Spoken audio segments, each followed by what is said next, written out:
Okay, if our friends with the cameras will finish up, we'll get started here.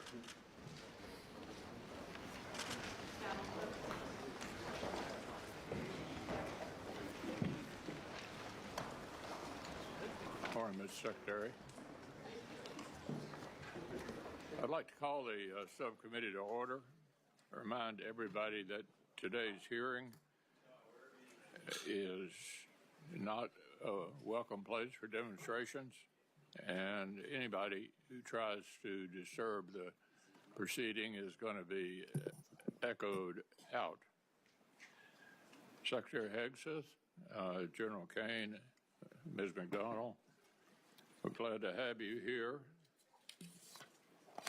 There's no doubt that the global threat demands from us an uncompromisingly lethal force. And your efforts over recent months to renew the department's focus on lethality and your attention to the concerns of service members at the tip of the spear are worthwhile and appreciated. Of course, sustaining this shift requires a clear strategy and adequate investments in capabilities.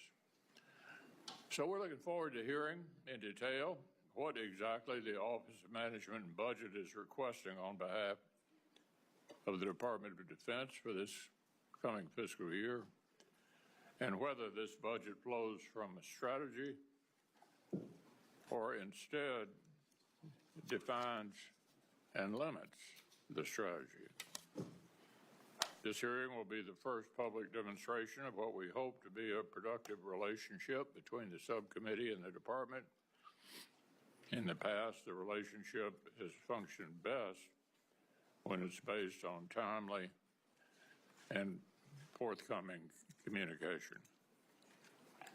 Last year, details from the department and the services about their growing requirements actually did inform the subcommittee's efforts to mark up a bill to provide the military with $18.8 billion in resources above President Biden's last request. Unfortunately, we all know that didn't become law. Regrettably, the CR we're under right now has yet another missed opportunity that compounded the constraints facing the department. On this subcommittee, you'll find plenty of support for the department's efforts, for example, to improve air and missile defense systems, grow the pipeline for unmanned technologies, modernize our nuclear triad, and expand shipbuilding capacity. But lumping reconciliation spending in with full-year appropriations risks conflating different objectives.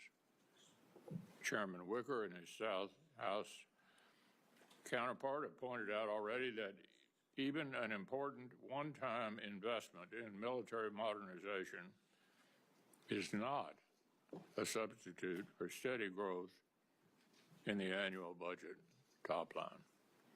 In fact, it may well end up functioning as a shell game to avoid making the most significant annual investments that we spent years urging the previous administration to make.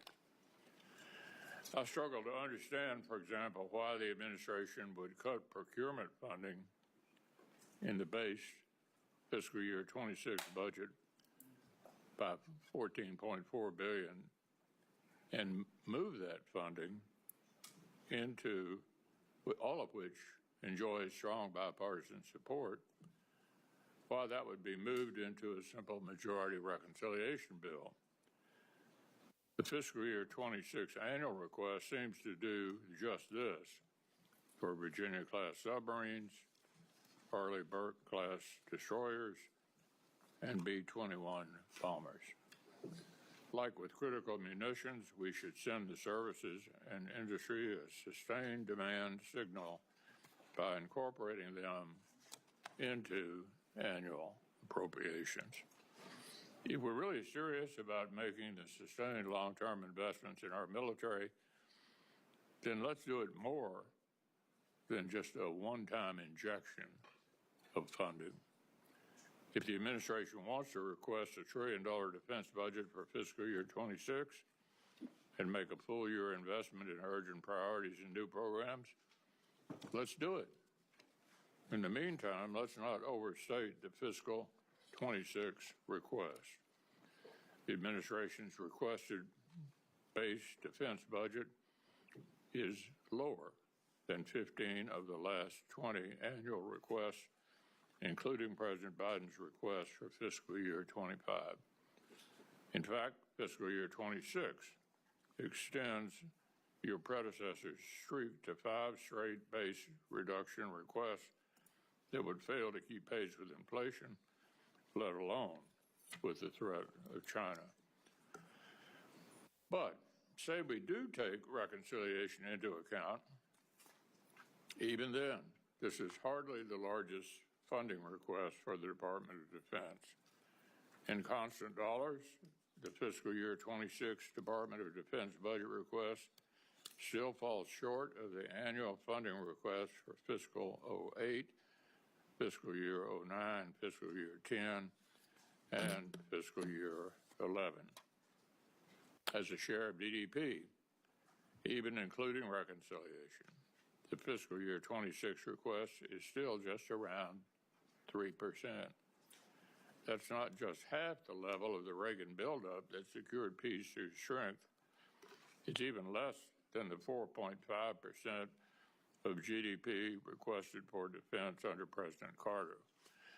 As we've discussed before, I think it's worth repeating, the cost of a war is a lot bigger than preventing a war. At the height of World War II, 37% of our gross domestic product was spent on defense. In Korea, 13%, Vietnam, 9%, the Reagan buildup, 6%. So we know looking strong actually works. Saves money, saves lives. But what we're looking at this year is less than 4.5% of the GDP, which was the last defense request of President Carter. Why should we expect our allies to spend 5% when we're investing about half that? The failure to spend more on defense is compounded by another dynamic. Every year, a greater share of the defense budget goes to cover costs other than modernizing and procuring new weapons and equipment for our fighting forces. Without additional resources, rising personnel and operations and maintenance costs risk crowding out new capabilities. How we will allocate taxpayer dollars is an expression of our political will. We can't expect our adversaries to take American hard power seriously if we don't put our money where our mouth is. But as I mentioned, we're also interested in your articulation of the strategy that informs, or is it informed by, the administration's budget. How does that strategy account for adversary alignment? How does it address not only the threat of conflict in the Indo-Pacific, but the reality of conflict and military threats to our interests in Europe and the Middle East?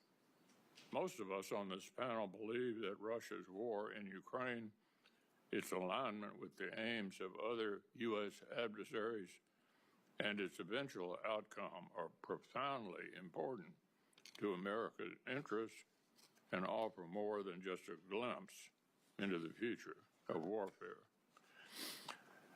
I'd like to hear your views on this conflict. Who is the aggressor? What are the stakes for America in the West? What is the return on investment of our assistance to Ukraine? I don't see funding for Ukraine's security assistance initiative in your budget request. Is it the administration's view that terminating security assistance to Ukraine will make lasting peace more or less likely? What lessons is the U.S. military learning from the conflict? How will the Department of or industry continue to learn if we cut off our partnership with the world's leading battlefield innovators? Why would Asian partners trust us if we abandon partners in Europe? What lessons are China, Iran, and North Korea learning? And how much more will they benefit if Russia prevails? I'd like to hear your views on the impact of war in Europe on other theaters. The Asian and Pacific allies you just met with recently are under no delusions about how unchecked Russian aggression influences the calculus of President Xi. They understand that strategic alignment among adversaries is actually global. They're all communicating with each other. America must recognize in turn that the risk of simultaneous conflict on multiple fronts is real and growing. Your Undersecretary for Policy acknowledged this reality in his confirmation hearing this spring. But the capabilities America needs to prevail in such a conflict do not seem to be reflected in the requests we've received from OMB. So there's a lot we need to cover today. We'll invite you to make opening statements in just a moment, but with that, I'd like to turn to Senator Coons. Thank you, Mr. Chairman. Thank you as well, Secretary Hegseth, Chairman Caine, Ms. McDonnell, for joining us here today. We are confronting a world more dangerous today than at any time since the Cold War, and our nation needs and deserves a strong and coordinated response to deter the threats we face, to protect our freedoms, and keep our citizens safe.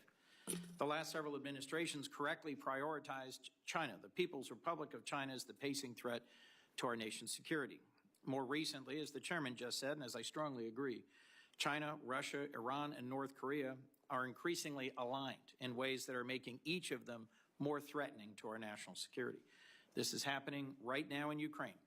Russia's aggression is buttressed by Iranian drones, North Korean soldiers, and Chinese components, technology, and funding. Ukraine's, though, not just a preview of geopolitics, it's also the future of warfare. And the pervasive electronic warfare and drone swarms we see on the front lines are lessons from which we must learn. We need to address the urgency of this moment, to unify our efforts, focus our precious time and money on what's important. Chairman McConnell and I are ready to do that with anyone interested in engaging in good faith, which is why it pains me to point out the obvious at this budget hearing, that in the face of these threats, the Department of Defense is more internally divided and beset by challenges of its own making than at any point in my memory. Let's start with the budget. Our Department of Defense and our troops are currently operating under a full-year continuing resolution for the very first time. The continuing resolution provides tens of billions of dollars less in purchasing power than under the previous administration. This does not deliver on peace through strength. No one on this subcommittee wanted this outcome.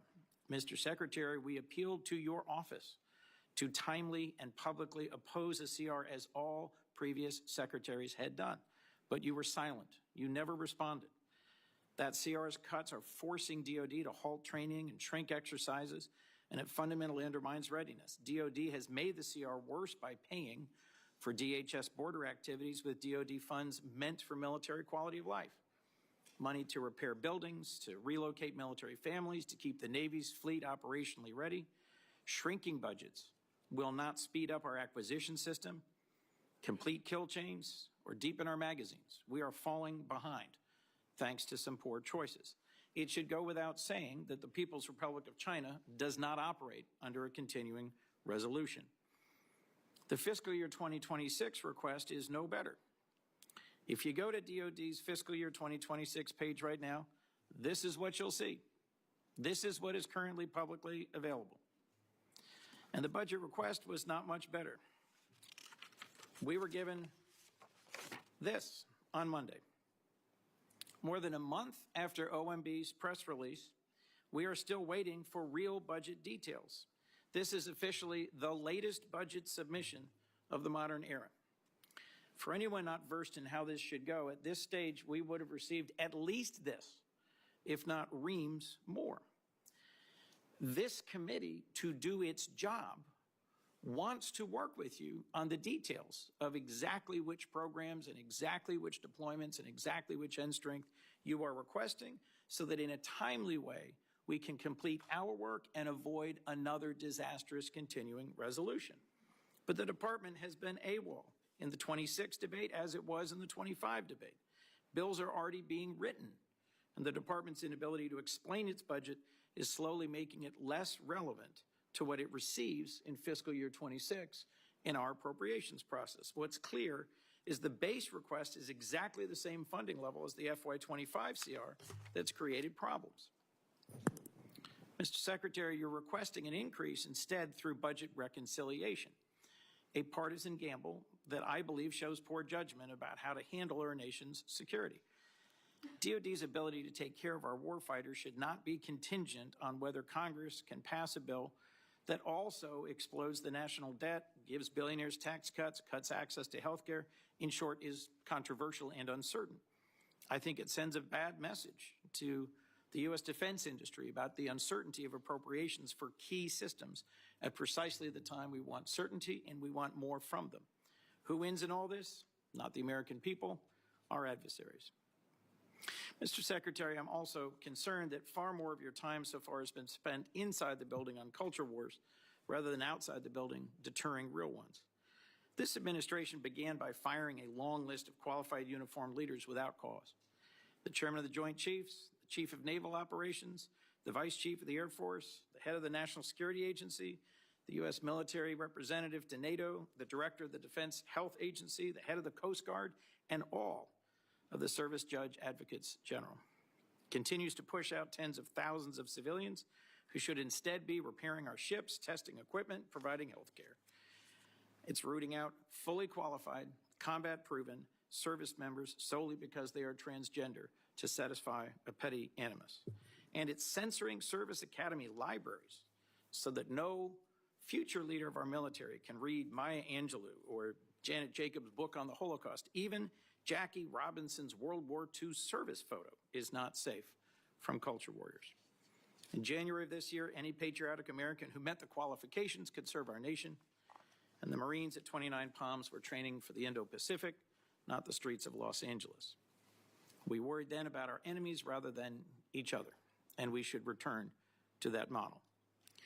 We also, frankly, need to get back to partnering with and supporting our allies.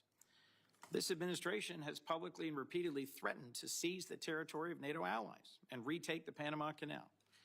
The president paused aid to Ukraine, both intelligence partnership and military support, in the middle of their just war against one of our primary global enemies. And at times, rather than help and partner with our allies, we've levied massive tariffs against our partners. The department's fiscal year 26 request compounds these mistakes by explicitly eliminating assistance to Ukraine and slashing security cooperation with allies around the world, sending exactly the wrong signal. Our global network of strong allies is our asymmetric advantage. The administration's budget request may try to abandon our allies, but this Congress should not. I'll also cite a predecessor in your role, Secretary Mattis, who testified to Congress that we need to complement strong investments in defense with comparable investments in diplomacy and development. In fact, I think he once said famously, if we don't spend adequately on diplomacy and development, I will need more bullets because we will be in more wars. Yet DOGE has shredded our development work, shredding trust as well with partners and allies. Last, I'm troubled by the chaos and poor judgment that have been on full display from the Pentagon front office. Mr. Secretary, you should not have shared operational details of U.S. military strikes on signal with other executive branch officials or personal acquaintances. Mishandling important and sensitive military information in the middle of an operation by a secretary is unthinkable. You've also fired several top aides, and you've been unable to hire a new chief of staff for months. Mr. Secretary, this cannot continue. Your responsibilities to our troops and our nation are far too important. We cannot win the fight for the future without allies, nor deter China and Russia without a functional Department of Defense. And we on this committee simply cannot do our job without an adequate budget submission. I welcome partnership on these important priorities, and I look forward to discussing why we haven't been able to achieve that so far and where to go from here. Thank you, Mr. Chairman. Ms. Secretary General, go right ahead.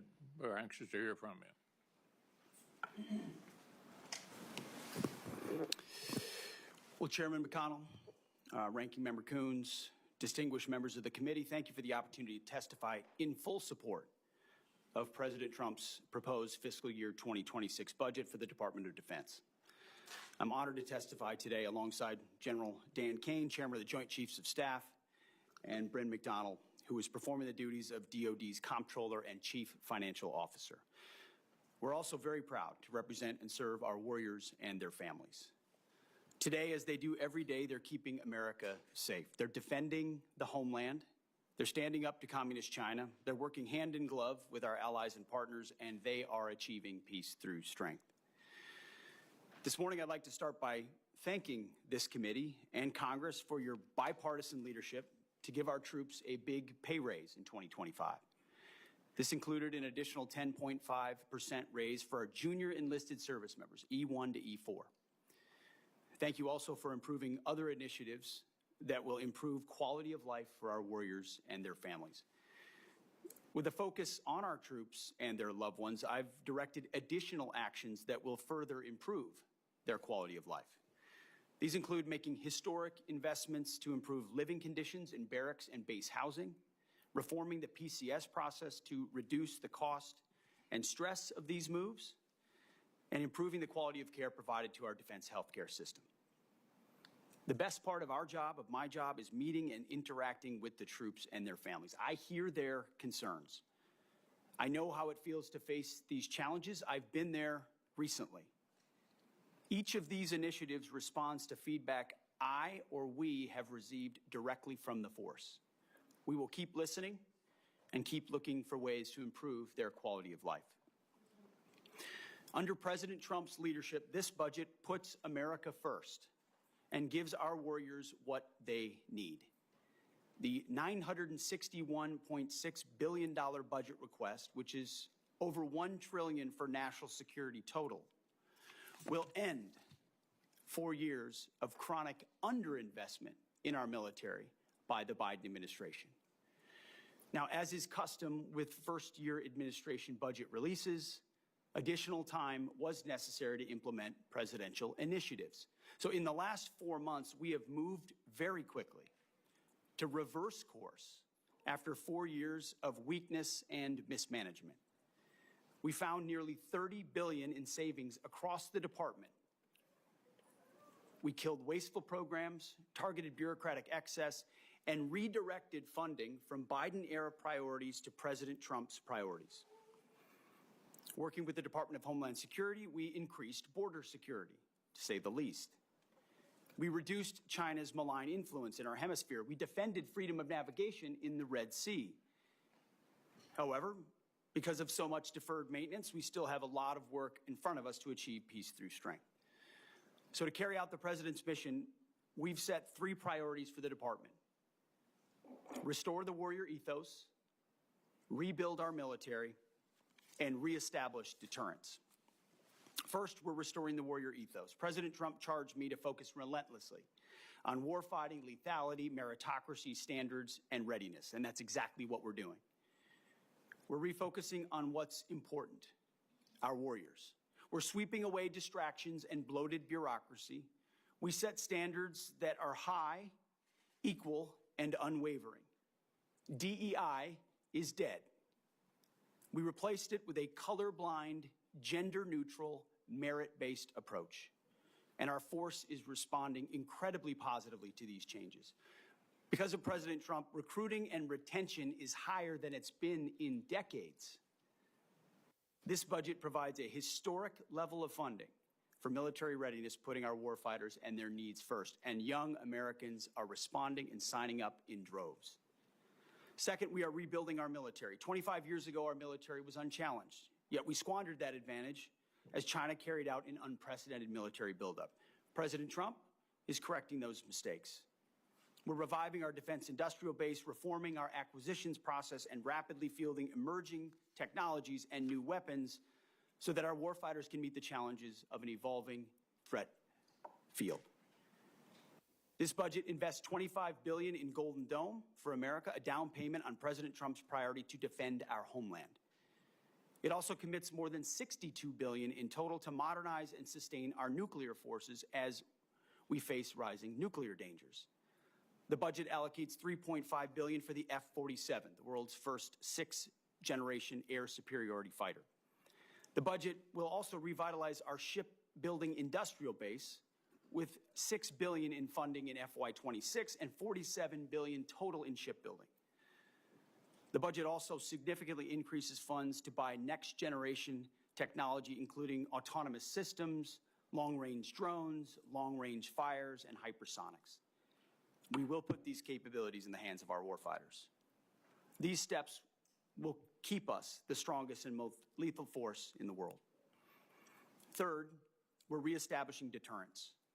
When an opponent sees our well-equipped and tough-as-nails warriors, they will decide that today is not the day to test American resolve. Credible deterrence starts at home. It starts with securing our borders. We will achieve 100% operational control of our border, and so far border crossings are down 99.9% from the open border policies of the previous administration. The Indo-Pacific is our priority theater, and China is our pacing threat. That's why I've traveled to the Indo-Pacific twice already to visit our forces and meet with our allies and partners. As we shift our focus toward the Indo-Pacific, President Trump looks to our allies and partners to be force multipliers alongside the United States. We are making progress in that endeavor on multiple theaters. We applaud those allies and partners who are stepping up, but also need more done more quickly, to include with our partners in Europe. As the President has rightly pointed out, it is only fair that our allies and partners do their part. We can't want their security more than they do. The Defense Department is executing a common-sense agenda to achieve peace through strength. The threats we face are serious. Our investments to counter them must also be. That's what this budget does. It matches capabilities to threats. We long for peace, so we must prepare for war. We are overcoming decades of neglect and decline. We must fortify our position as the world's most lethal fighting force, and that means acting fast. This committee is a critical partner in everything we do. Your leadership and oversight is essential. We look forward to accomplishing these goals to achieve peace through strength, support our warriors, protect our citizens, and do right by our taxpayers together. May God grant us the wisdom to see what is right and the courage to do it. Thank you. Chair McConnell, Ranking Member Coons, Chair Collins, other ranking members of the committee, senators, thank you for having me today. I'm honored to join Secretary Hegseth and Ms. Bryn McDonald to appear before you today to testify on the President's fiscal year 2026 budget. Today's hearing reflects our shared commitment to maximize efficiency and accountability of our taxpayers' dollars, ensuring every expenditure increases the lethality and survivability of our joint force, and providing our warfighters with the advanced capabilities and cutting-edge technologies at scale required to dominate our adversaries. I've got deep gratitude for the leaders in this room and your commitment to helping deliver the capability and capacity required of our 2.8 million service members, civilians, and their families to deliver peace through strength. It's my responsibility as chairman to understand, advise, and integrate our joint force capabilities to confront the risks that we face worldwide. This demands a comprehensive understanding across every domain: land, sea, air, space, and cyber, across all the military services, every region of the globe, and all time horizons. It also requires making hard, informed decisions about where to recommend we prioritize our finite capital that you give us in order to determine and return the ROI on that capital. The President's budget enables the joint force to defend our great nation from adversaries, Mr. Chairman, as you said, seeking to do us harm. We're relentless in our pursuit of innovation and technology that allows us to hopefully deter war at every opportunity while ensuring that we're positioned to win should we be called upon to do so. This budget empowers the joint force to get after the Secretary's 3 pillars, as he mentioned, restoring the warrior ethos, rebuilding our military, and reestablishing deterrence. We intend to deliver that through ensuring that the joint force is properly armed, globally integrated, and ready to go. As I mentioned, the President's budget invests in our warfighters. To win on the battlefields of the future, our forces must be properly armed now, at scale, with the right mix of capabilities: lethal, modern, reliable, and survivable. Victory requires people and platforms that will allow us to overmatch the enemy, systems that will work under the most harshest conditions, and technologies that will give our warfighters a lethal edge. The budget gives us the necessary tools to reinvigorate our national and defense industrial base. And our nation is full of incredible talent. We need every bit of it to support the warfighters' demands. This budget also helps the joint force to become more globally integrated. We are relationship entrepreneurs in the joint force, not only working together with our military, but our allies and partners, the interagency, and industry to deliver the capabilities that we've got to have. Finally, the President's budget reflects our mandate to be ready, always on the account, anticipating the next fight, not fighting the last fight, in order to deliver for our force and their families. And our force and our families are the most important part. This budget makes meaningful investments in our service members and their families, improving quality of life, housing, and medical care, and the moving process. As long as our most precious asset, our people, are properly armed, integrated together, and ready to go, our citizens will be defended, our enemies deterred, and our nation safe. Speaking of keeping our nation safe, I want to highlight the gunnery sergeant behind me, the senior enlisted advisor to the chairman, who after 37 years of selfless service to the nation and is the nation's highest ranking enlisted service member, will retire from the service later this month. And he and his wife, who's also a Marine, have gone all in over and over again. It's an honor to serve every day alongside some of the most extraordinary warriors, civilian teammates, civil servants, and our families in this nation have ever known. I assure this committee that the Joint Force remains committed and ready to go. With your continued support, we'll maintain the competitive edge that we need to have. I'm also reminded to always remember our deployed service members right now and their families, who are right now, as we sit here today in this hearing room, out there doing our nation's business. And I would ask us all to remember our fallen and their families, who continue to show us what right looks like. I thank you for the Congress and this committee for the support, and I look forward to your questions. Thank you, General. Mr. Secretary, probably won't surprise you, but I'm going to start with Ukraine. And I'm going to ask you a series of questions, but I don't want you to linger on any one of them, but answer the series of questions in one answer. Number one, who's the aggressor and who's the victim in the conflict? Russia's the aggressor. Which side do you want to win?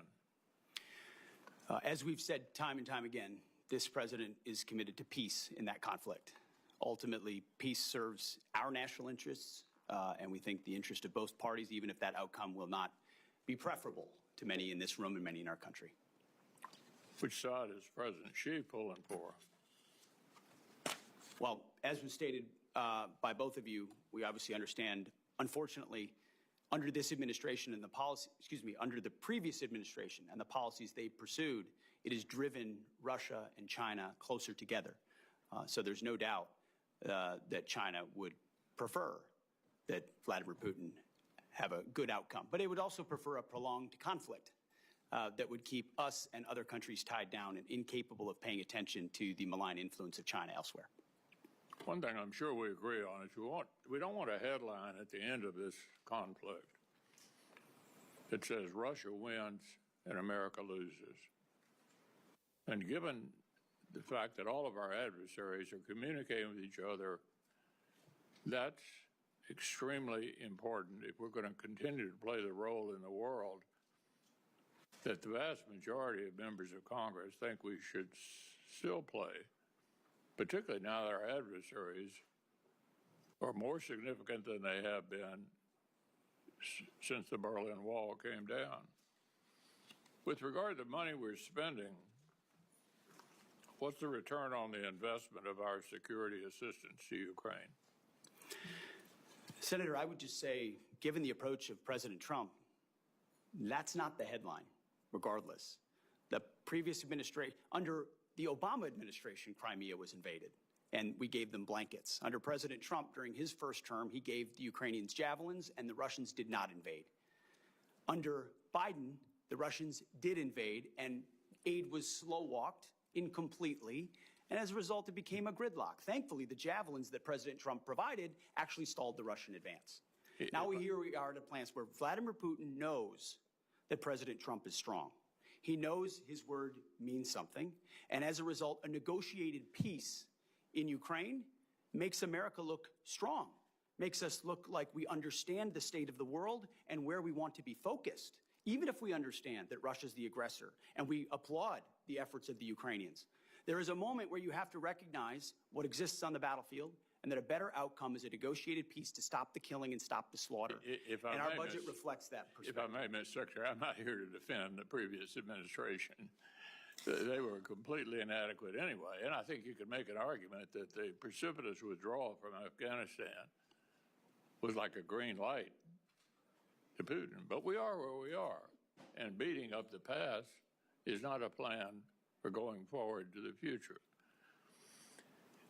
What has benefited the United States, I think you would agree, 38 different states have produced weapons or parts of weapons out of the money that the Ukraine supplemental package passed last year.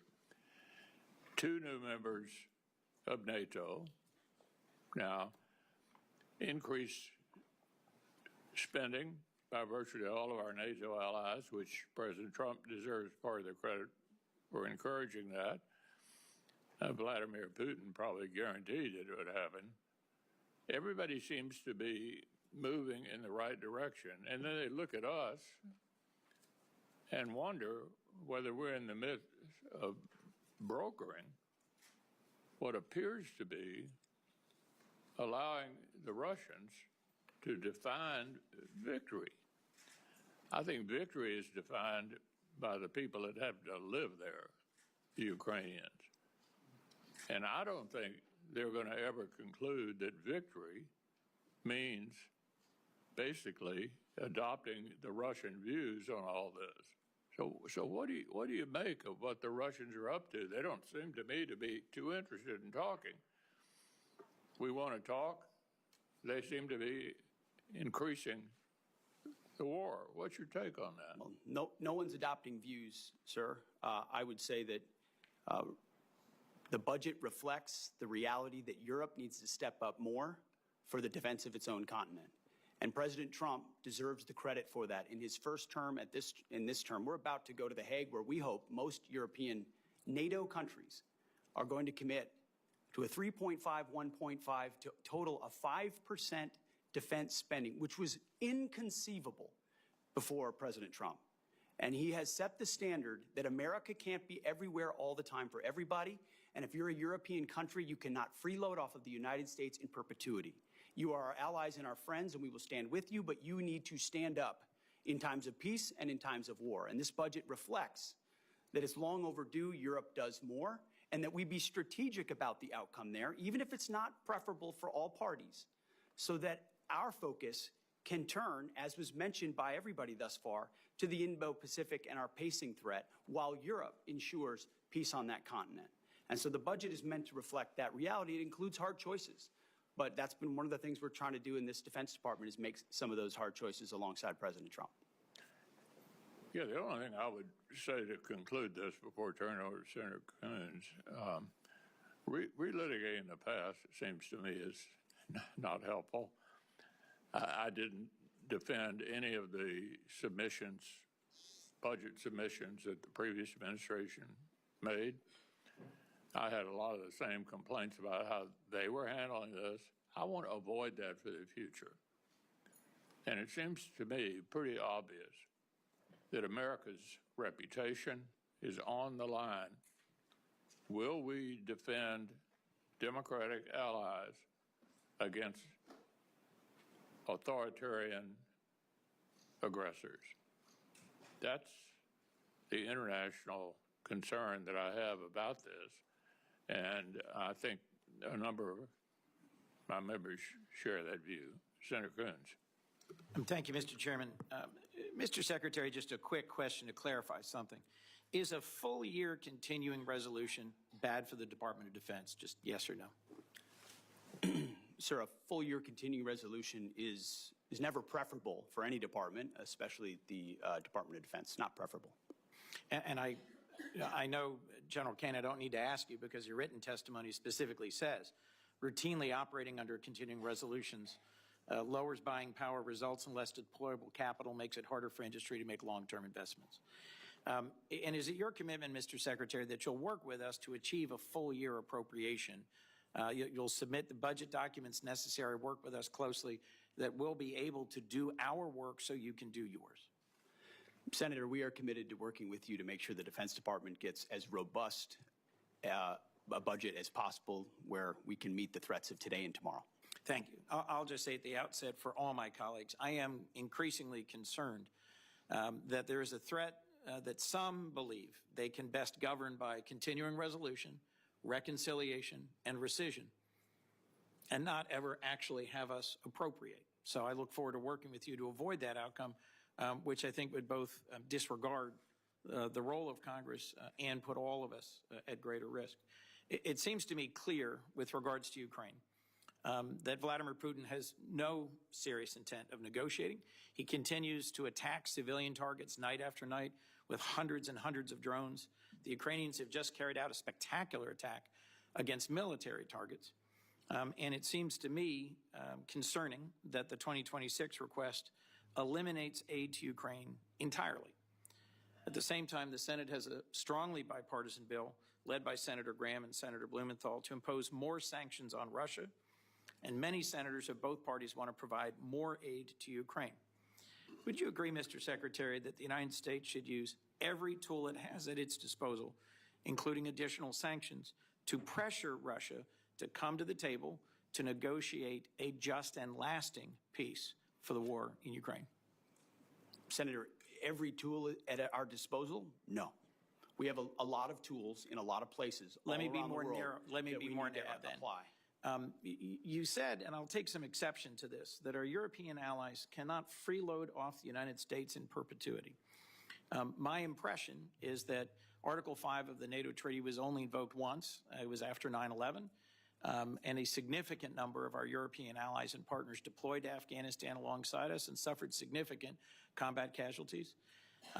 In the first 2 years of the war in Ukraine, a war of Russian aggression, 50 other countries stepped forward, deployed military support, delivered materiel, provided financial and operating support, and at regular meetings of the Defense Contact Group, your predecessor led that process of deploying military assistance. What message do you think it sends?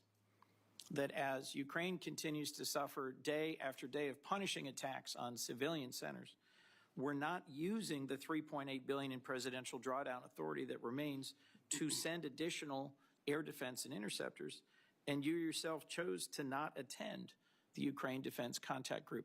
Mr. Secretary, why not use the already appropriated presidential drawdown authority to deliver defense material badly needed by Ukraine? Well, Senator, as you know, the presidential drawdown authorities 71 through 74 still apply, and they are still flowing. There's some in reserve.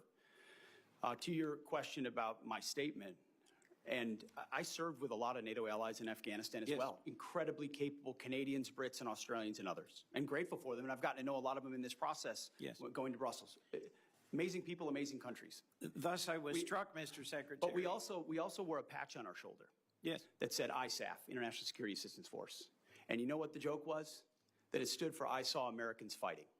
Because what ultimately was a lot of flags, was not a lot of on-the-ground capability. You're not a real coalition, you're not a real alliance, unless you have real defense capability and real armies that can bring those to bear. And that's a reality that Europe is waking up to quickly, and we're glad. Because they're our friends, and we want them to be safe and free and secure. And sometimes that takes true talk and tough love, and they've responded very well to that because we want them to succeed. And Mr. Secretary, let's just make clear for the record that our military partners in Afghanistan included many who served and died. Our Danish partners and allies on a per capita basis Don't try to make it look like I don't care about the investments of our partners. Of course I do. Mr. I recognize Secretary, that there were lives lost from other countries. Of but course the bulk of the effort was Americans. And an alliance needs to include other countries and be more balanced. Mr. Secretary, to be a real alliance. as I pointed out in my opening comments, our partners and allies have stepped up, have invested, have engaged in the defense of Ukraine, and so should we. We should not be pursuing a ceasefire and a negotiated resolution to the war in Ukraine at any cost. Peace through strength means actually using our strength, continuing to support Ukraine, and securing a lasting peace. Putin will only stop when we stop him. And the best way to stop him is indeed through a stronger NATO. I look forward to the NATO summit. I agree with you that a significant investment by NATO in our collective security is a great investment, but we cannot abandon Ukraine. That would put us significantly at a strategic disadvantage. Thank you, Mr. Chairman. Senator Collins. Thank you, Mr. Chairman. And let me start by thanking you for framing what is at stake and for your emphasis on Ukraine. I also agree with Vice Chair Coons that the department has been unacceptably slow in providing us with the account level information that we need to draft the defense appropriations bill. I agree with him that a CR is not conducive to the smooth and effective operations of the department, but I would respectfully point out to my colleague that the Appropriations Committee reported the Defense Appropriations Bill before the August recess, and it was the Democratic leader who decided not to bring the bill to the floor. And that is why we ended up with a continuing resolution. Mr. Secretary, let me turn to you now. You recently stated that DOD is focused on the strategic threat posed by China and that this threat is, and these are your words, real and could be imminent. And I agree with you. China now fields a navy of approximately 400 ships and is expanding its fleet at a pace that far exceeds ours. The U.S. Navy currently has only 293 ships, clearly inadequate. Yet the Department of Defense budget for FY26 proposes funding for only 3 additional ships, a Columbia-class submarine, a Virginia-class submarine, and an ocean surveillance ship. No funding in the base budget is requested for DDG-51s, the Navy's workhorse surface combatant. Instead, the administration unwisely is relying on reconciliation to fund a second Virginia-class submarine and 2 Arleigh-Burke-class destroyers. Reconciliation, Mr. Secretary, was meant to provide one-time supplemental funds to augment the defense budget, not to supplant the investments that should be in the base budget. Could you explain the department's rationale for excluding these critical war-fighting platforms from the annual appropriations request and creating instability for future defense budgets? Well, Senator, I appreciate the question. There are a lot of complexities that go into how budgets are formed. From the view of our department, working on Capitol Hill and with the White House, is that we have 2 bills and 1 budget. So when I look at the threats that we face in the Indo-Pacific, that is precisely as we've worked with the chairman and the joint staff and across OSD and all the COCOMs, that has precisely been the compass by which we have judged the capabilities that we need. So when you look at the totality of the $961 billion or $1 trillion total over national security, that's 19 new ships. It's a historic investment in shipbuilding. It's over $6 billion in the shipbuilding defense industrial base. It's long-range fires, it's hypersonics, it's pre-positioning stocks, it's critical munitions. It's all focused in ways the previous administration talked a lot about, but we are actually making the tough choices to invest in. So I understand the dynamics of base bill versus reconciliation, and I concede that, ma'am. But ultimately, we're looking at it as one investment for FY26, and we think with a 13% increase over last year, that it's a historic investment. Well, I would point out that the budget overall actually provides less buying power than the FY25 enacted budget because it does not adjust for inflation. And I hope that's something that we can work together on to correct. Let me turn to another issue. The Portsmouth Naval Shipyard in Kittery, Maine, overhauls the Navy's submarines, nuclear submarines.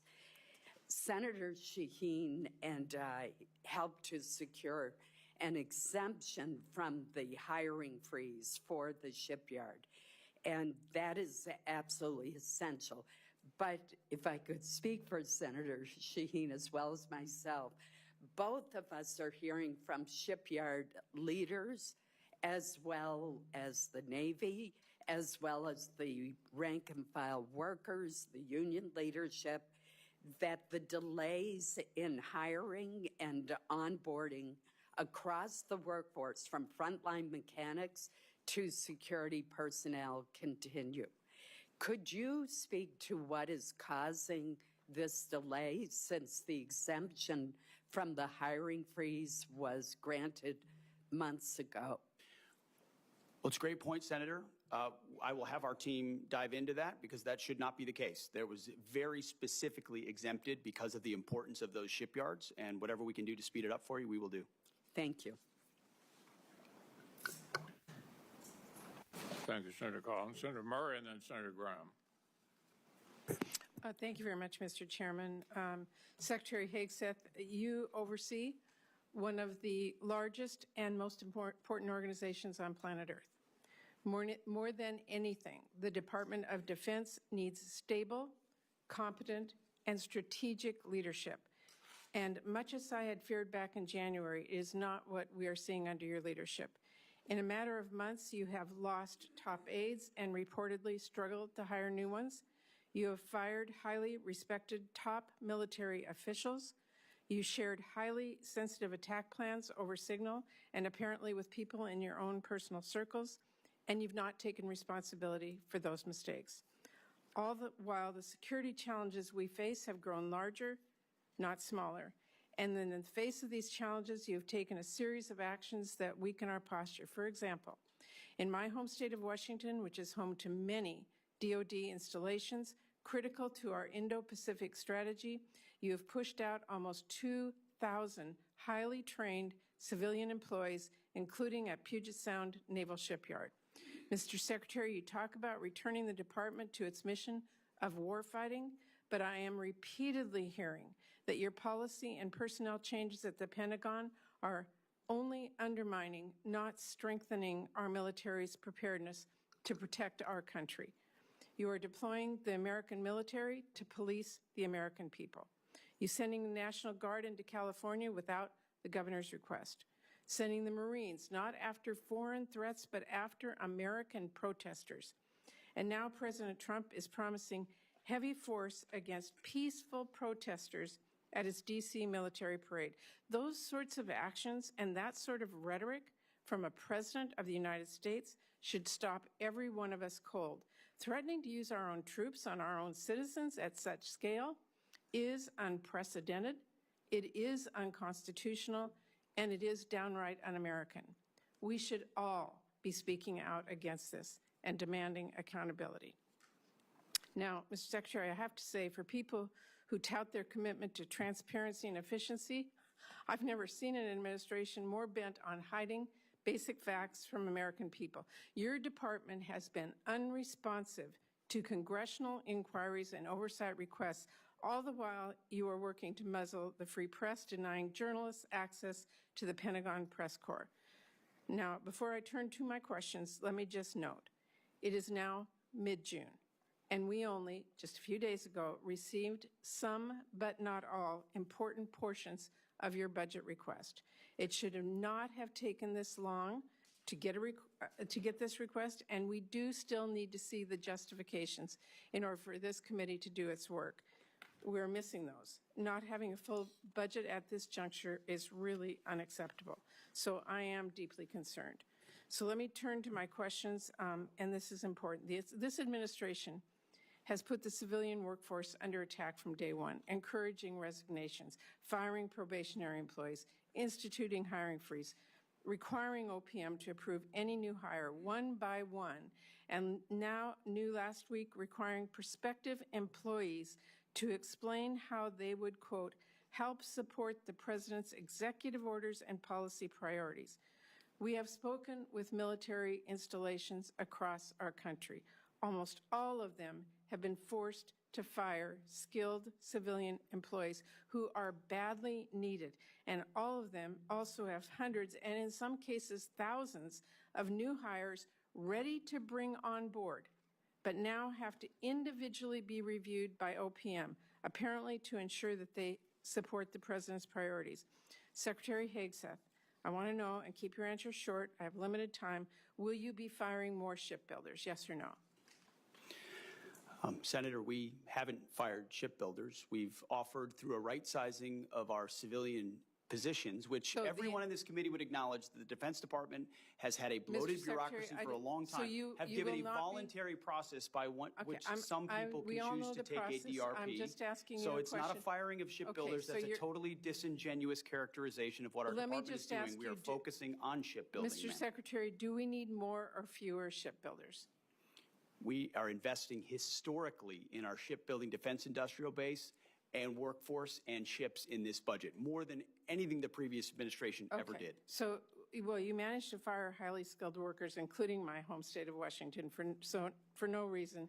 So let me just say, the Navy needs welders, not people who can recite a president's executive orders. If the Navy wants to hire a qualified candidate for the role, but that candidate happened to vote for or donate to Democrats, would they be hired? Senator, there's never been a litmus test for hiring welders.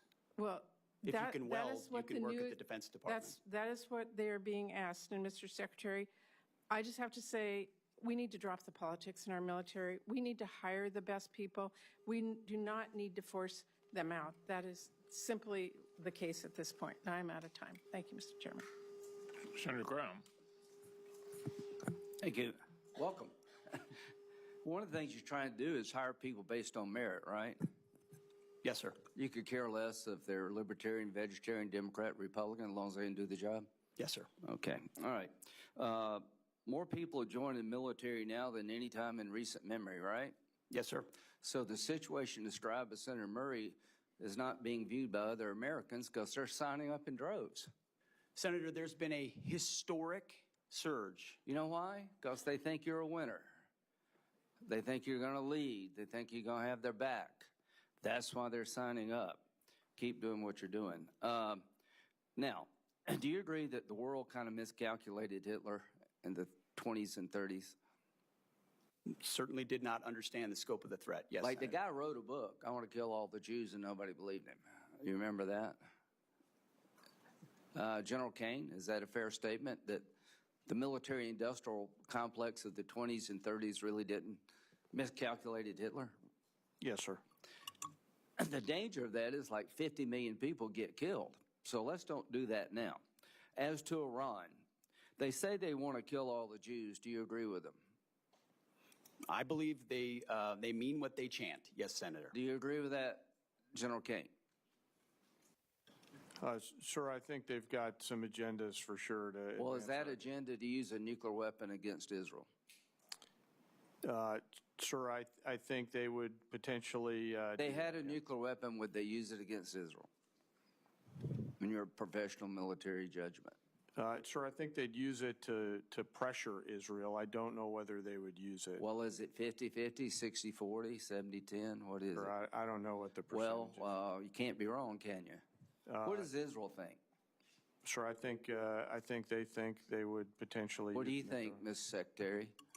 If they had a nuclear weapon, would they use it to wipe out Israel? I think Israel believes, quite understandably, Do you believe that? That it is an existential threat to their existence. Hold on, and in the hands of the wrong Iranian, a cleric or a radical, that they would seek to use. Well, is this a radical cleric that exists there today? Well, as of If right he's now, not, yes. who the hell would be? So I'm trying to get everybody to think, let's don't do what we did in the 30s. They're going to use a nuclear weapon if they get it. Are they trying to build a nuclear weapon versus a peaceful nuclear power program, Mr. Secretary? Have the Iranians been trying to build a nuke? There are plenty of indications that they have been moving their way towards something that would look a lot like a nuclear weapon. Does China intend to take Taiwan by force if necessary? We don't believe they've made that decision yet, but certainly if you look at their exercises that they're performing in that area, they What do look you a lot think, like General what that would Caine? look Do you like. think China is intent on taking Taiwan? Sir, I think it's not to split hairs, but I think it depends on what you define take. I think if Take it over. I think if they could get them their way, for sure. Do I think they're going to use military capability? Maybe, maybe not. Do we need to be prepared for that? Yes. Okay. Is Putin going to stop in Ukraine? I don't believe he is, sir. I think he'll What do you go think? until. What do you think, Secretary? Is he going to stop? Remains to be seen, Senator. Well, he says he's not. I mean, this is the 30s all over. It doesn't remain to be seen. He tells everybody around what he wants to do. Are you familiar with his military buildup in terms of armaments? It's well beyond what we need to do to take Ukraine. Listen, I like what you're doing. I just think we got to get this stuff right. Iran cannot have a nuclear weapon because they'll use it. They're homicidal maniacs who are religious Nazis. China is an expansionist power who will take Taiwan if we don't deter them. Russia will dismember Ukraine and keep going if we don't stop them. Radical Islam, are they still out there, General Caine? Sir, I think there are still folks that would do America harm. So is ISIS dead? No, sir. Is Al-Qaeda dead? Mostly, and dying more every day. Yeah, but are they still out there trying to get here? Yes, sir, to a certain So the extent. threat of radical Islam is still real to the American people? Yes, sir, if allowed to scale. We work hard to not allow that to happen. And how you do that, you hit them over there before they come here, right? So we have a variety of ways, as you know. It's better to have partners than do it by yourself? Always, sir, yes. Okay, so go over just a little bit. The point is radical Islam is out there. They're trying to get here. Mr. Secretary, if they had a nuclear weapon, would they use it? Would Al-Qaeda use a nuclear weapon if they had one? Senator, a nuclear weapon in the hands of al-Qaeda would be a very bad thing. Is there a whole lot of difference between a nuclear weapon in the hands of Al-Qaeda and the Ayatollah in Iran? I don't think so. They just have a different religious reason to do it. The point is these budgets are important, but we need to up our game. We need to build more ships because China's building more ships. So we need to hit the enemy before they hit us. We need the ability to project. As to, final thought, as to Russia, China buys and India buys 70% of Russia's oil, Mr. Secretary. Are you familiar with that? Yes, sir. If they stop buying cheap Russian oil tomorrow, would that grind Putin's war machine to a halt? It's a vulnerability. Yes, sir. We have an ability through legislation to get China and India's attention that if you keep buying cheap Russian oil to empower Putin to kill Ukrainian children, you're going to lose access to our markets. I would urge you and the administration to use that tool to get the attention of China and India. I'll end with this. We're not going to evict every Russian from Ukraine. I'm a practical guy. But we got to end this war so we don't entice China to take Taiwan, and we don't encourage Iran to think we're just all talk and stopping their nuclear ambitions. So you live in very dangerous times. I want to help you.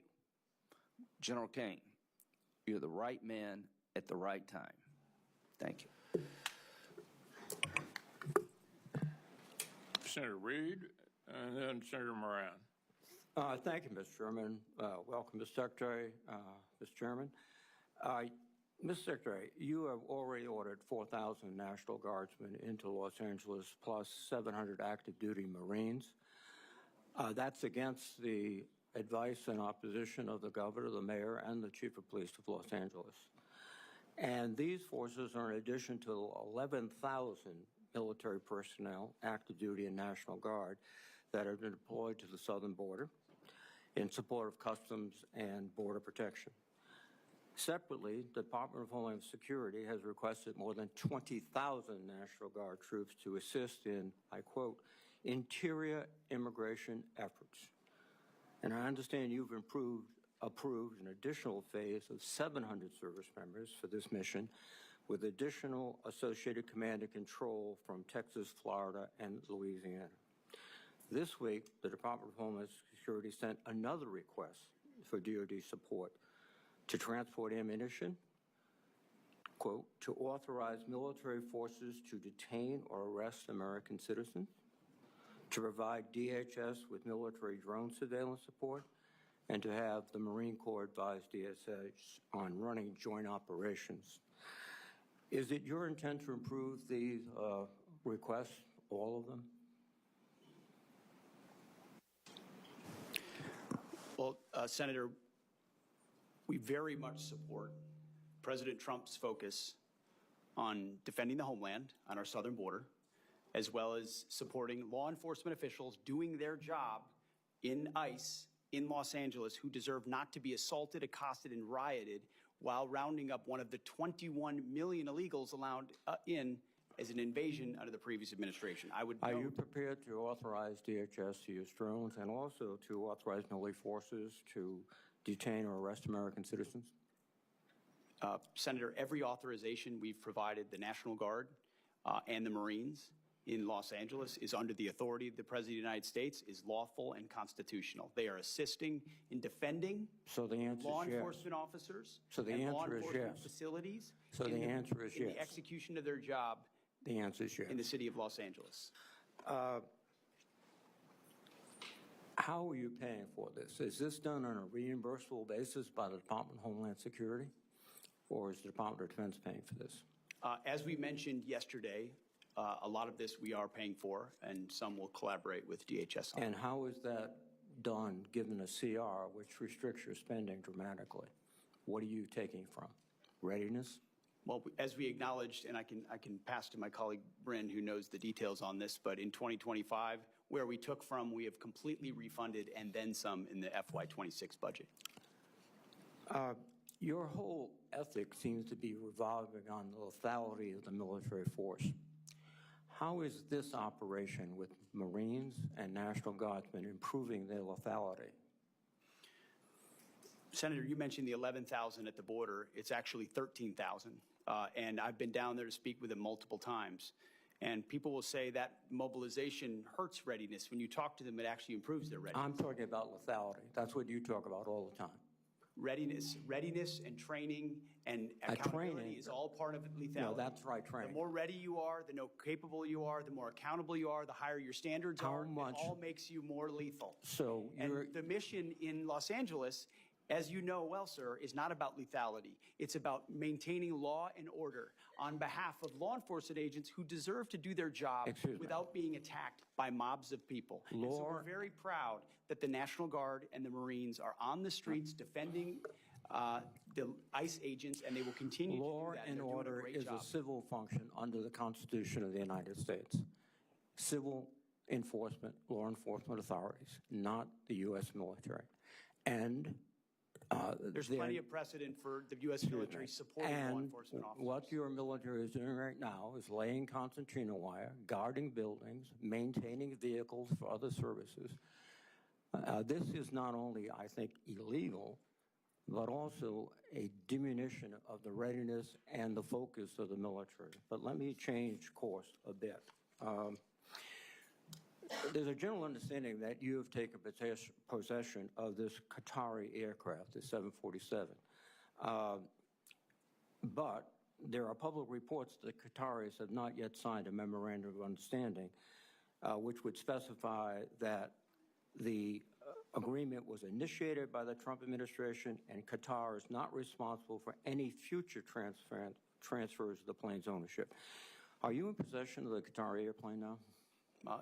Any specifics about future aircraft that could be Air Force One can't be discussed here, but sure it can be discussed there is a here. conversation about a memorandum of understanding. A memorandum of understanding remains to be signed, Senator. You have signed a contract with a company to reconfigure the aircraft. What is the price of that contract? That cannot be revealed in this setting, sir. Why can't it be revealed in this setting? Well, this is the Appropriations Committee of the United States Senate. We appropriate the money that you will spend after it's authorized by my committee. And you cannot tell us how much the contract is for? You will have that number, Senator. It just can't be talked we want about it in the now. public It's realm. been signed. The contract has been signed, correct? The contract has been signed? The memorandum of understanding is not No, complete, and I'm therefore talking about it's the not contract with the American contractor. Has it been signed? It's nothing on that front that I'm aware of is being executed. Well, that's contrary to what we've all heard. Second thing, what's the delivery time in the contract? Again, the delivery time of anything of that sensitive nature is not for public consumption. Can you tell me the delivery time for the Boeing aircraft that were being prepared for Air Force One? Was that in the contract? One of the problems is that the way we actually procure aircraft in this country takes so long that when it's ordered, it's 7, 8, 9, 10 years late, requiring the necessity for a stopgap alternative. Well, no. What you've just said is that the Boeing information was public knowledge. The delivery date, the cost overruns, but this is not. Because this is not only a bad deal for the American public, it is just it's gratifying the president's ego. That's all it is. Thank you.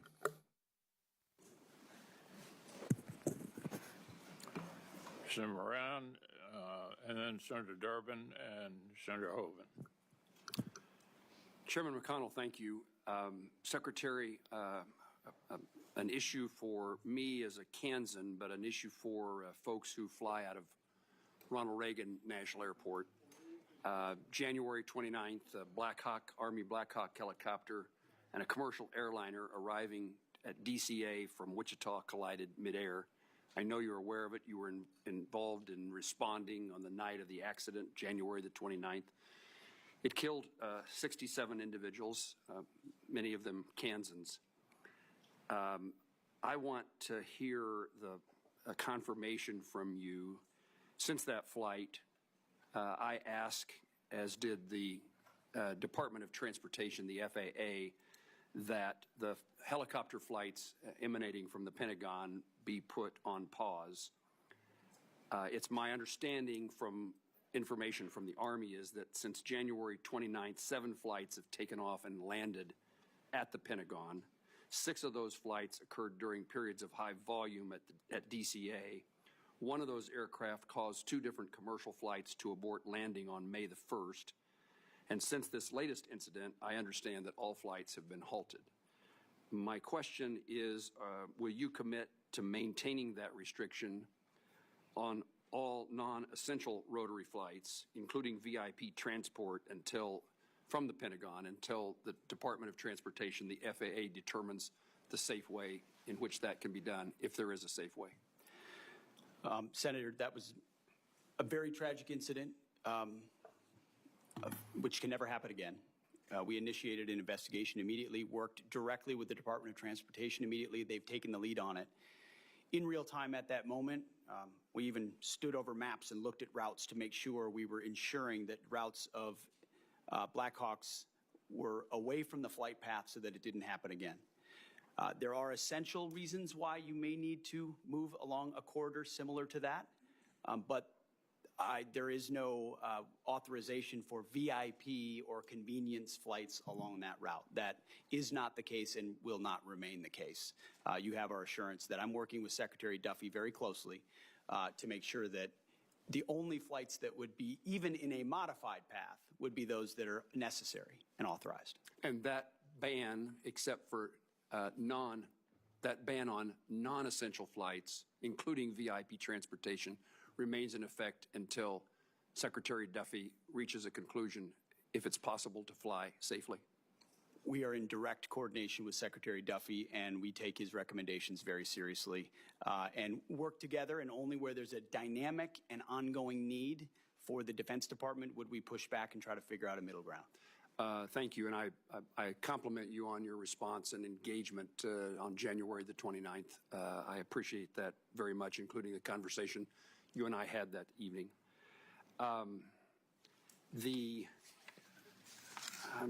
There's so many national and international issues I want to talk to you about, but I also want to make certain that some things that no other member of this committee would ask about a circumstance that I've encountered in Kansas, and we've sought the Department of Defense's help, and we're fighting, in my view, we're fighting the bureaucracy. We have an Army Corps of Engineers lake in Kansas. It's next to a city, a community called Council Grove. It's a county seat town of several thousand people. Their community depends upon the tourist traffic and usage of that lake. They had a manager, a ranger at that lake. The Corps did. Hiring that ranger shifted to another lake.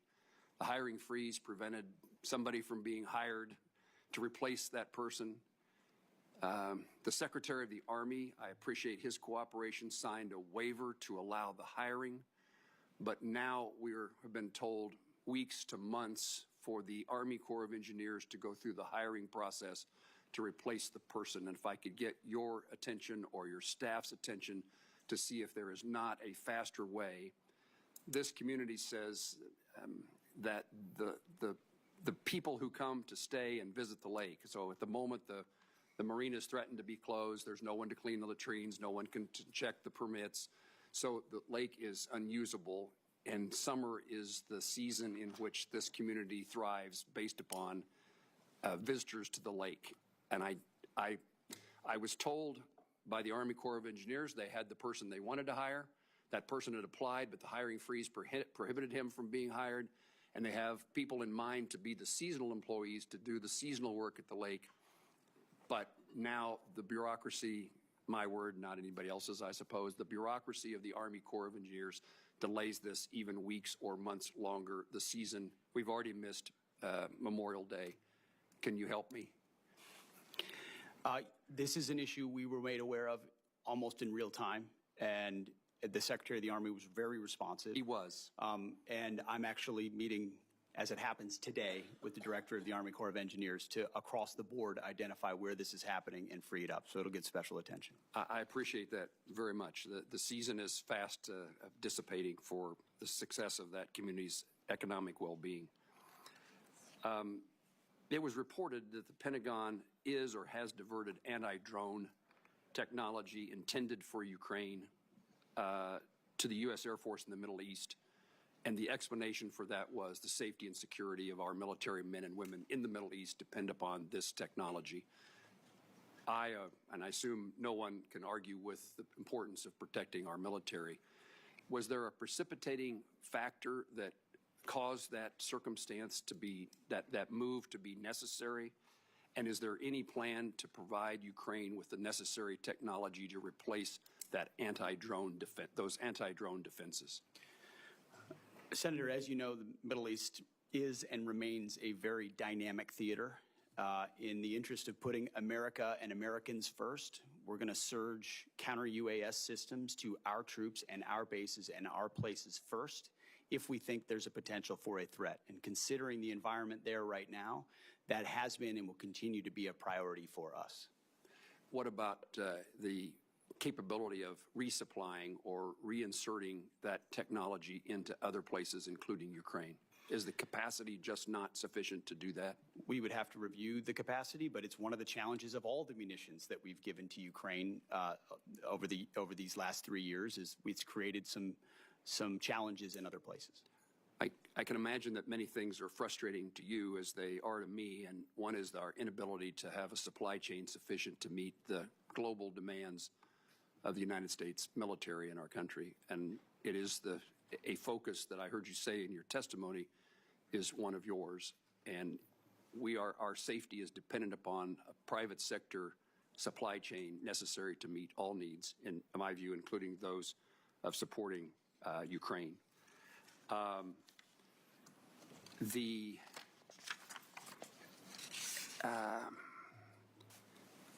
very supportive of the Department's review of our withdrawal from Afghanistan, the United States withdrawal from Afghanistan. I think it was one of the saddest days in my experience as a member of Congress to see the circumstances and the nature of our departure and the loss of life that occurred in that effort. It is important that we do, when we're withdrawing, we do it in a way that protects our interests, and we did not do that in my view.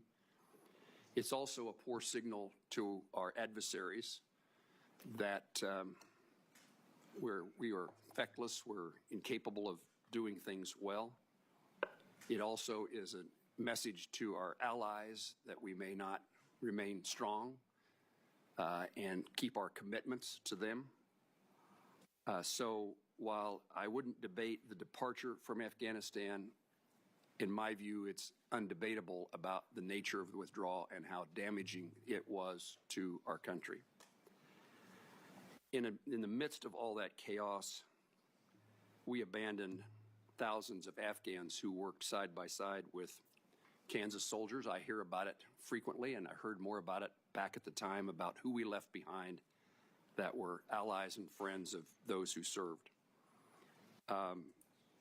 Can you help fix the problem of those who are in limbo, who were our Afghan allies, and their status either here in the United States or their status waiting to come to the United States? What should be our policy? Senator, our doors have been open and Could I just take a minute to encourage everybody to stay within the 5 minutes, because we have a number of senators here who need to get a chance. I obviously violated the rule and didn't know it, Mr. Chairman. So after Senator Moran, we'll go to Senator Durbin and then Senator Hoeven. Mr. Secretary, I'll follow up with you. Okay. My turn.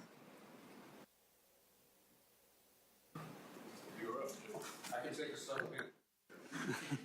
We're just going to have to get the gentleman from Kansas a clock. I thought it meant I had 4 minutes and 55 seconds left.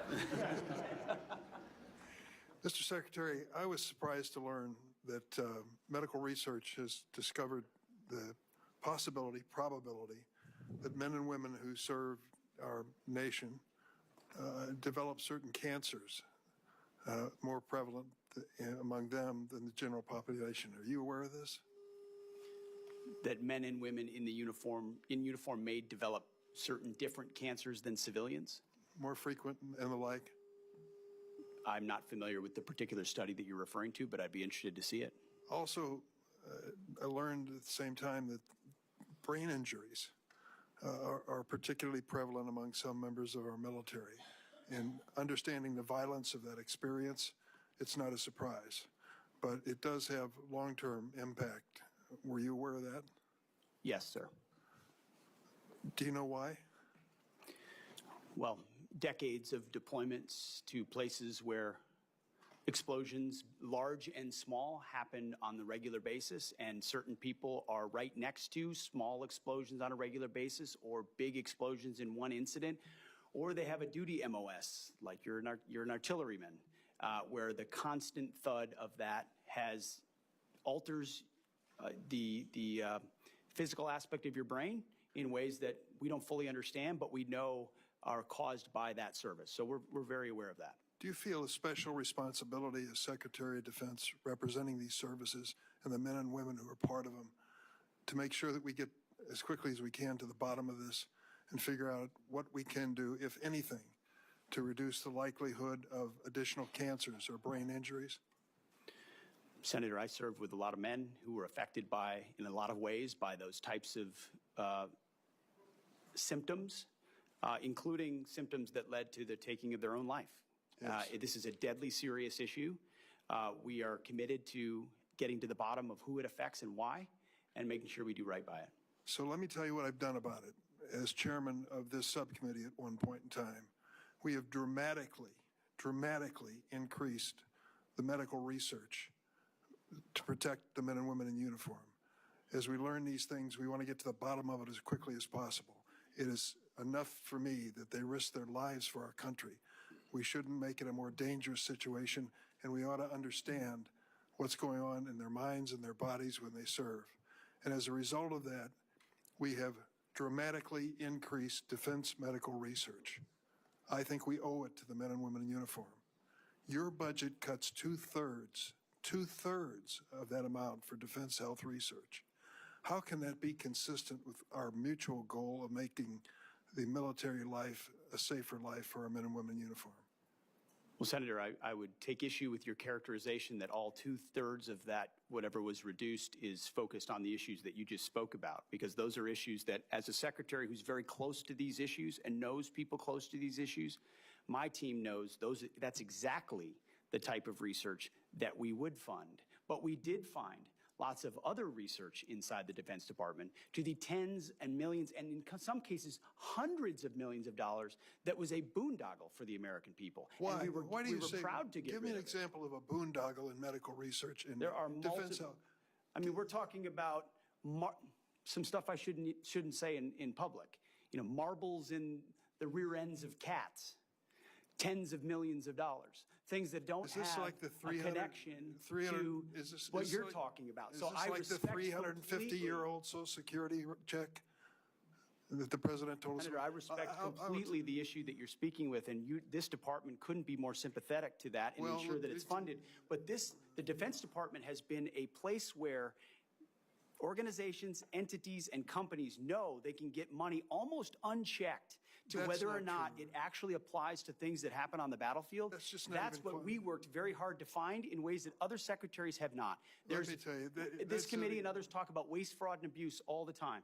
We have actually gone after waste, fraud, and abuse because every dollar that's spent is a dollar we can pour into the war fight. Eliminating two-thirds of the money for defense health research, put that next to the decision to cut NIH medical research by 40%.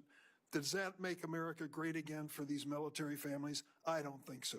$45 million for a parade, for God's sake.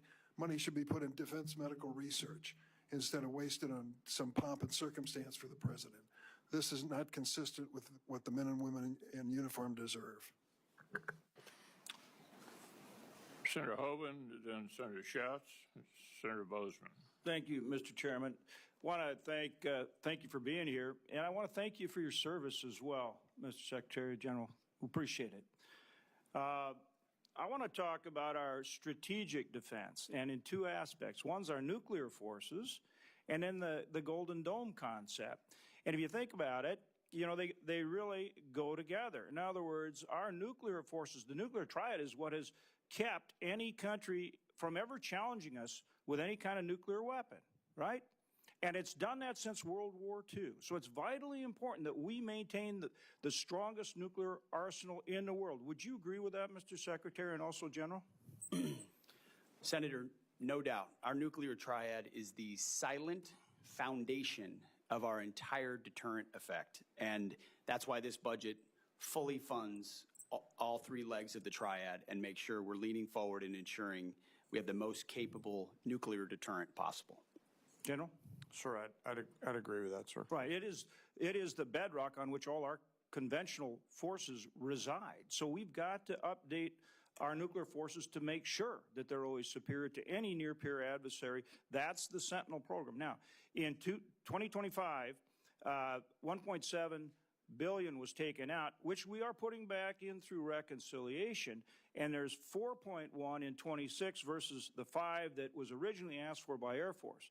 But that's an overlap in terms of it's actually only 2.6 because that 1.5 is being brought back in. I want to know, and I want assurances, I'd like assurances from both of you that effort with Sentinel will be funded so that we stay on schedule with that vital upgrade. Secretary? If you want, we could have Bryn speak specifically to that.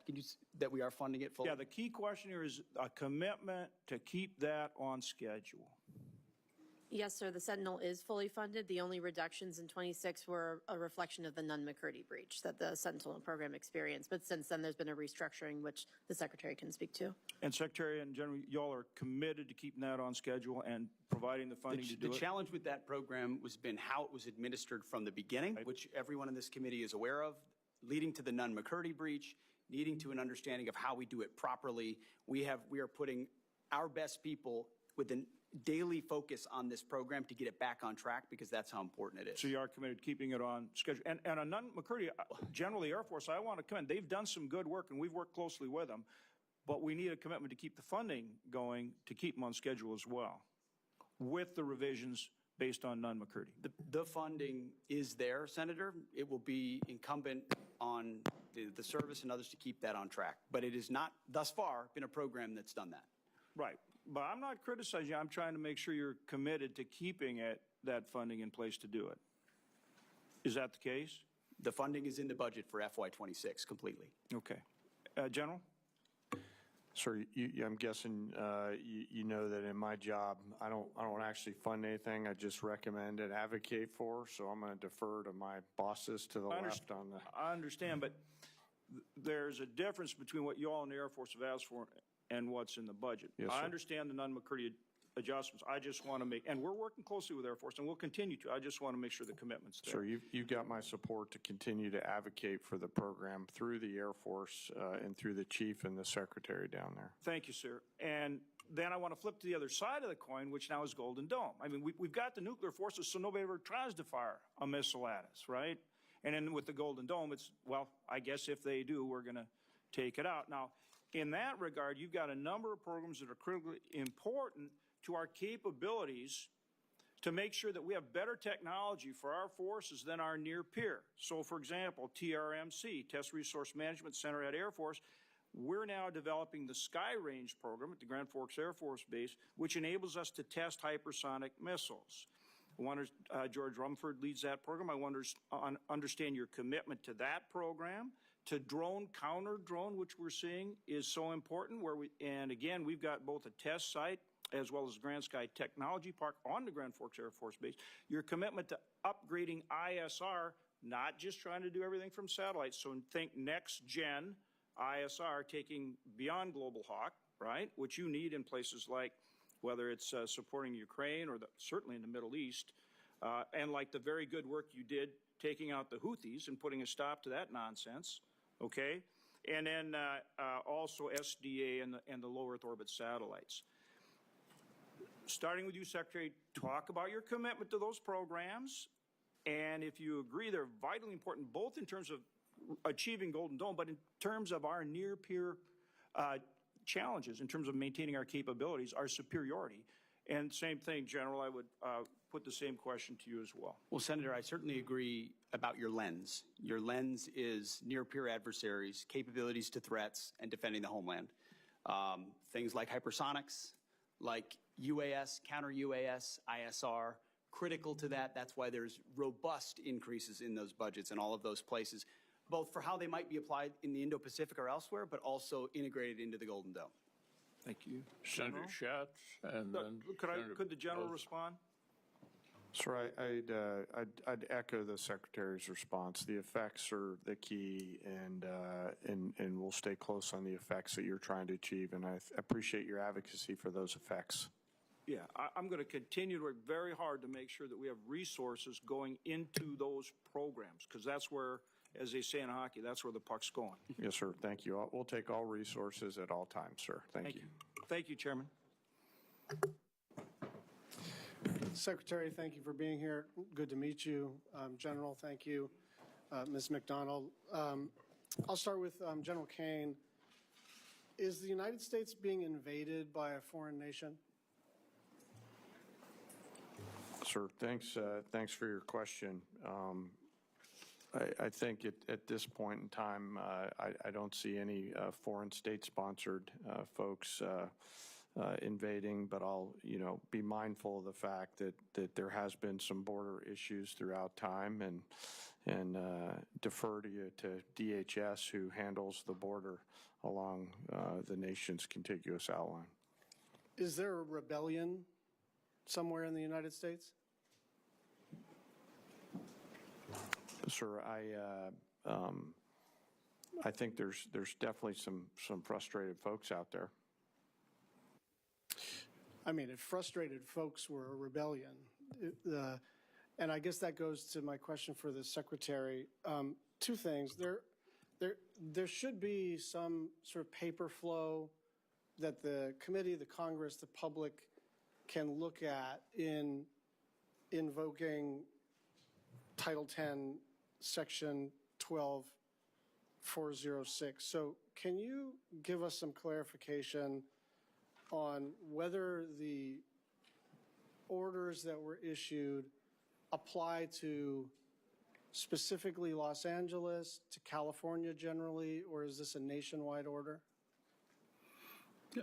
The orders that have been issued, which are publicly available and known, relate to an ongoing situation in Los Angeles, which could expand to other places. But it's quite easy to point out that there has been an invasion of 21 million illegals in our country under the previous administration. So this administration was elected to get a hold of that. Yeah, could we just and take when you turns? have Yeah. ICE officers being attacked with concrete blocks, Secretary, they should be allowed to do their job. Secretary, I'd really like to not try to create a viral moment for either of us. I'm actually trying to understand kind of the scope of this order.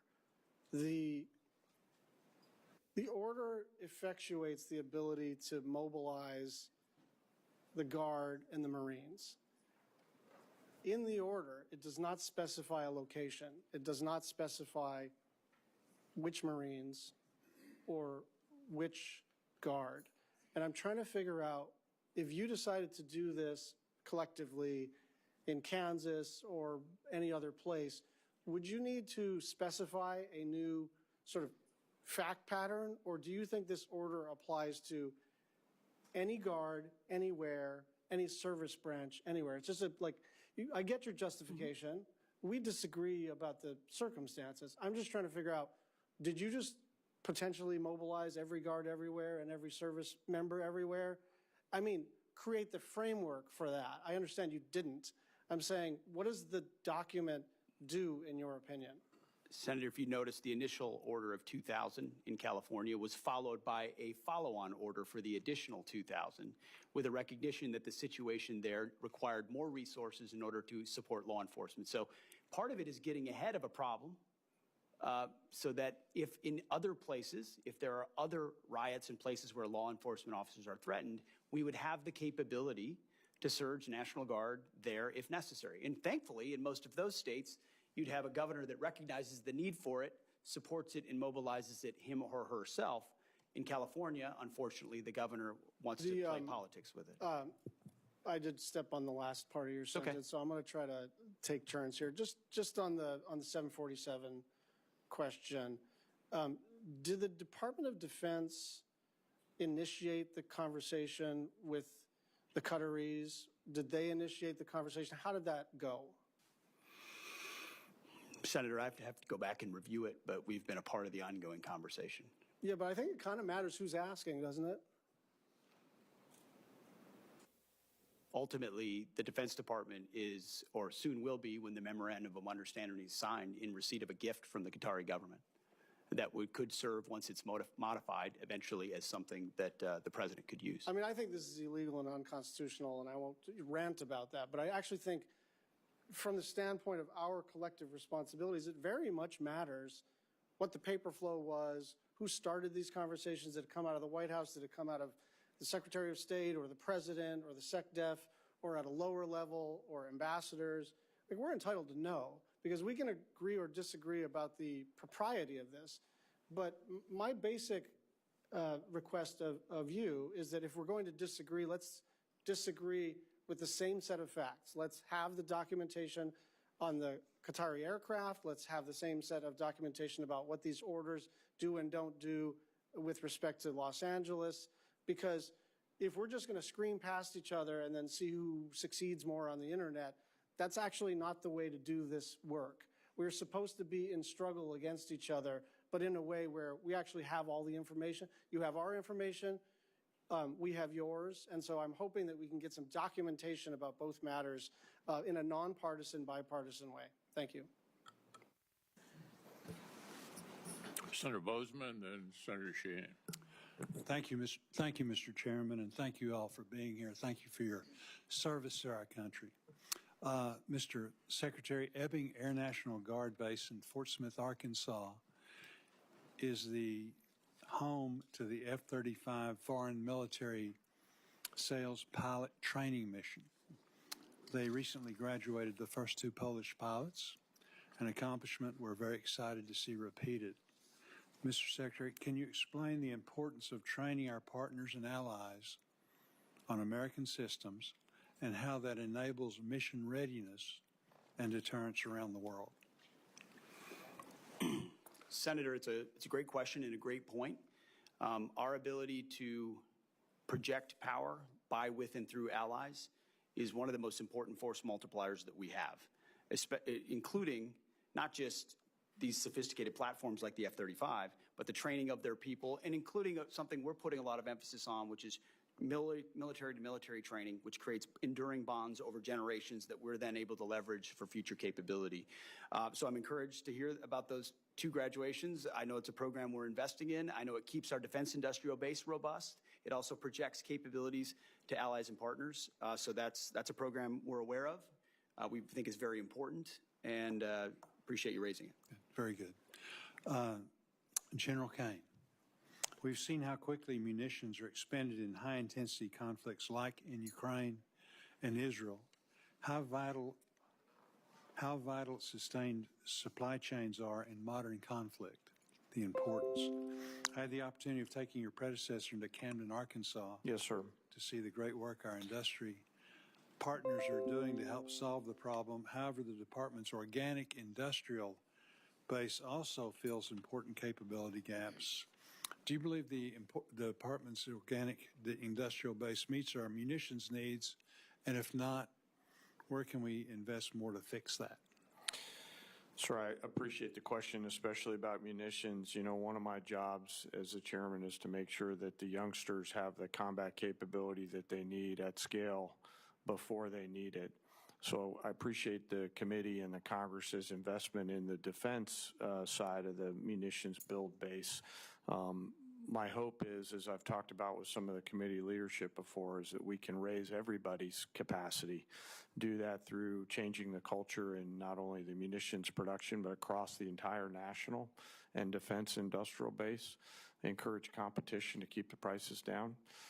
Write better contracts and increase the overall capacity. So I appreciate your investment in the government side.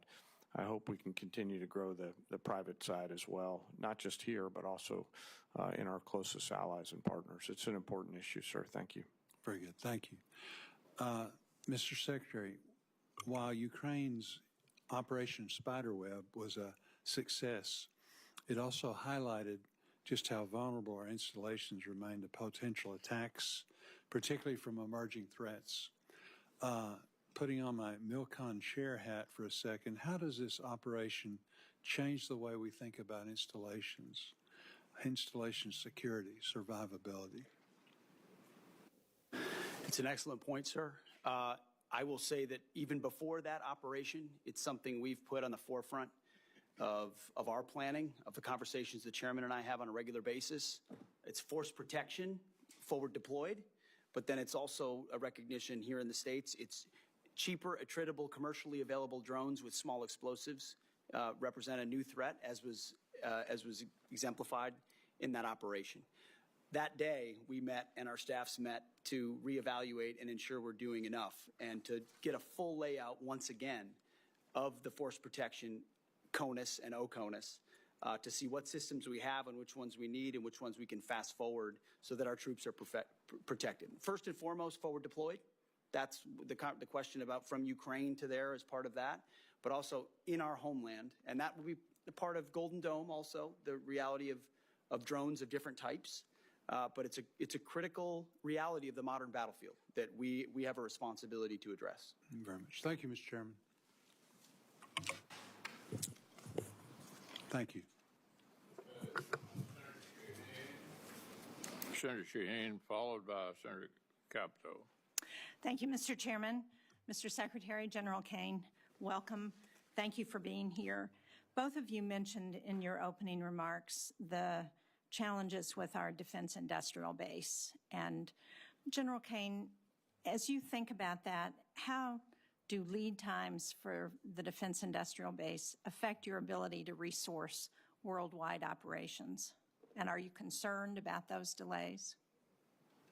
Well, Senator, thanks for the question. And I recall our conversation prior to my confirmation about my opportunity to run a manufacturing business earlier in my life. And, you know, the importance of decreasing lead time in order to backfill the magazine stores if we were to get into a high-end conflict anywhere in the world will be really important.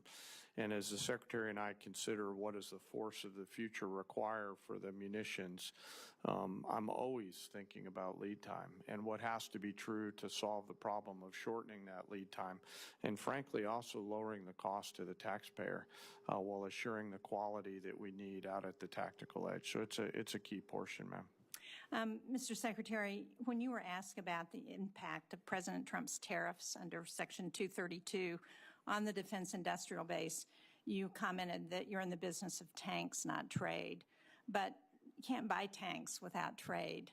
And the administration's steel and aluminum tariffs are having an impact on the lead times for our defense industrial base. I've visited companies in New Hampshire whose lead time has gone from weeks to years because of those steel tariffs.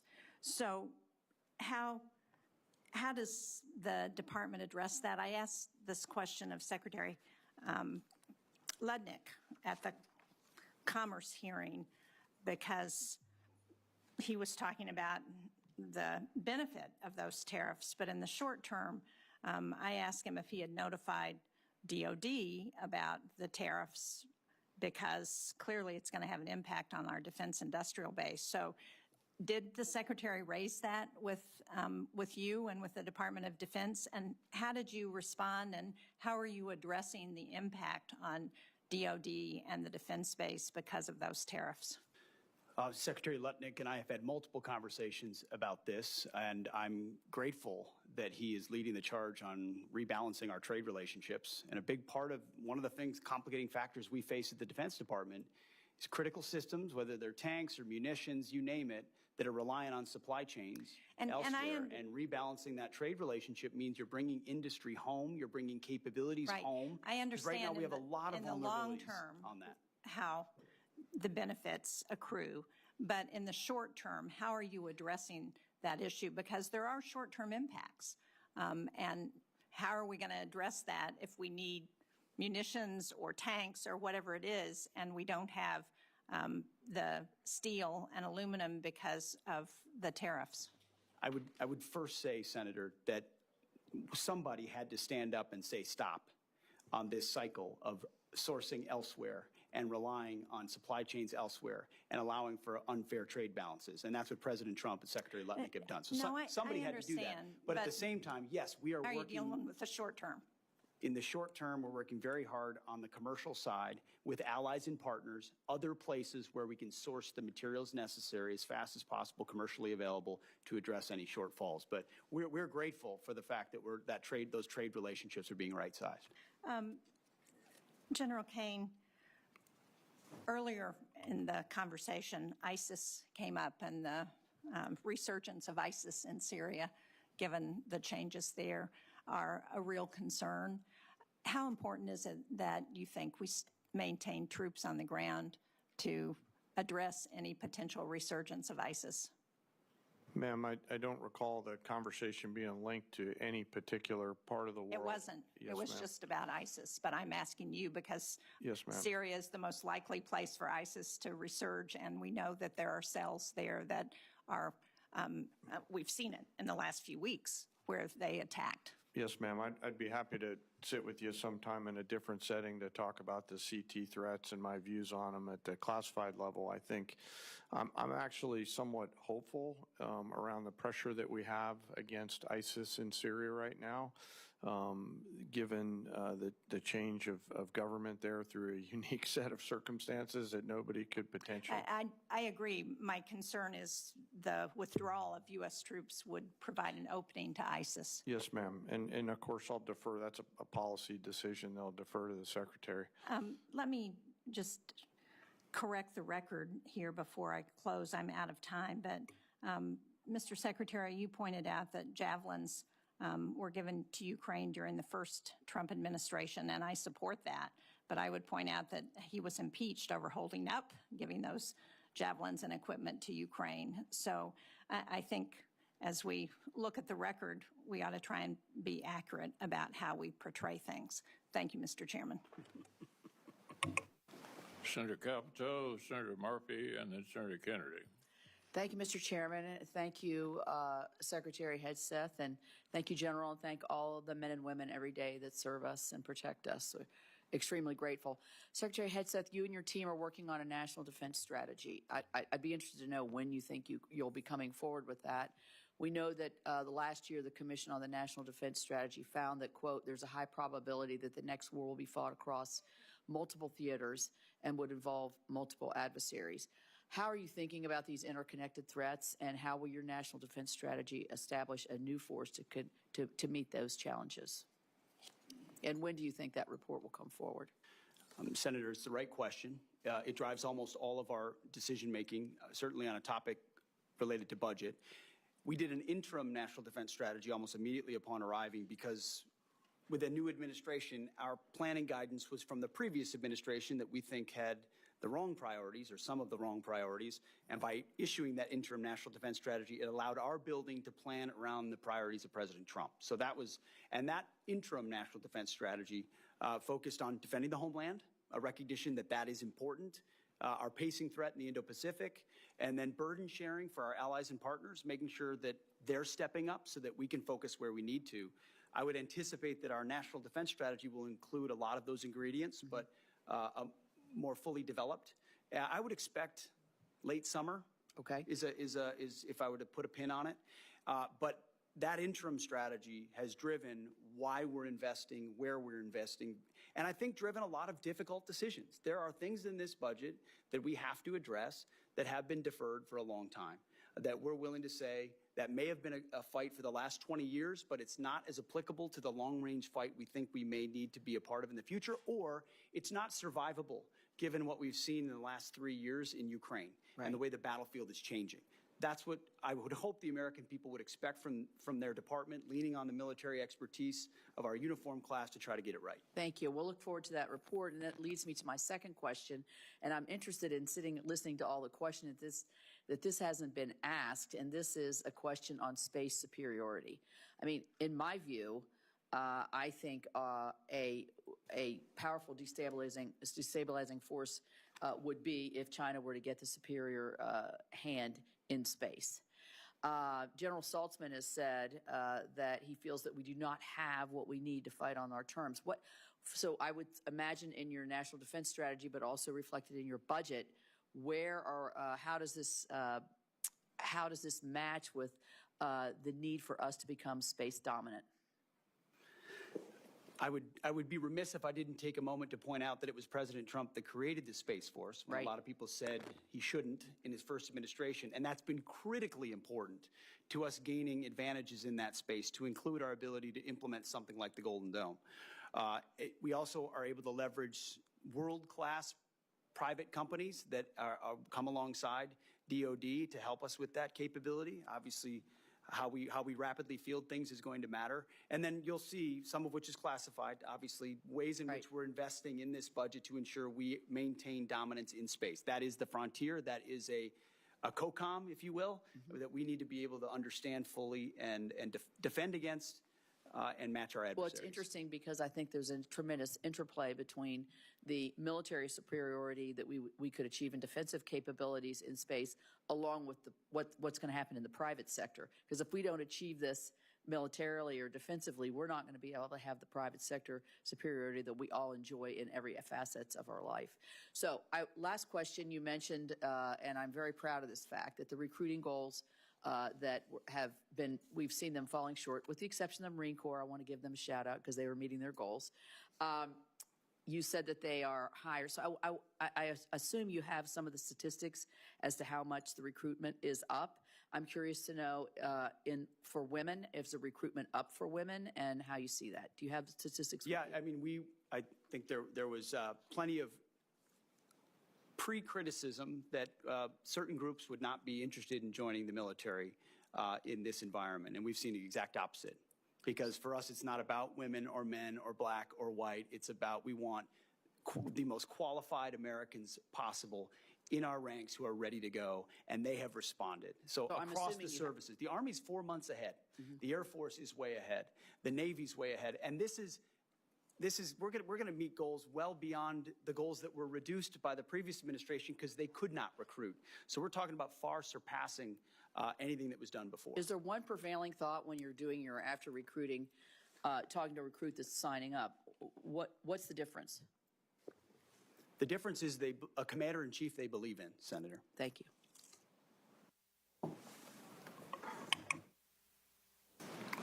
Senator Murphy, you're up. Thank you very much, Mr. Chairman.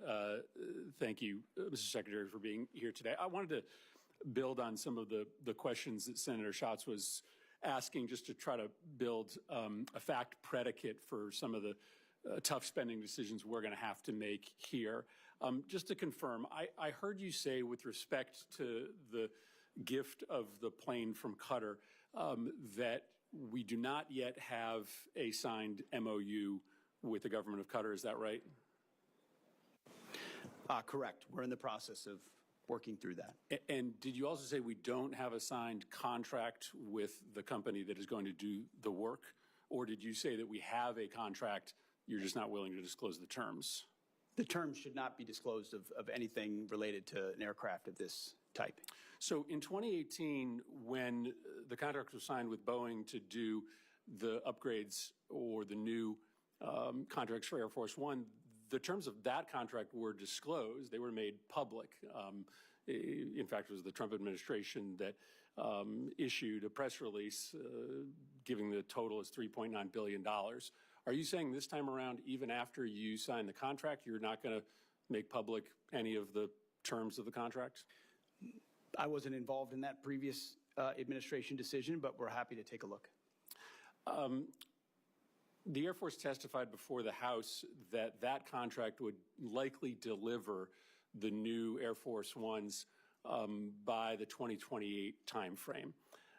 It doesn't stand to reason that you will be able to retrofit the plane from Qatar much sooner than 2028. So I'm trying to understand what the gap is that we're trying to fill.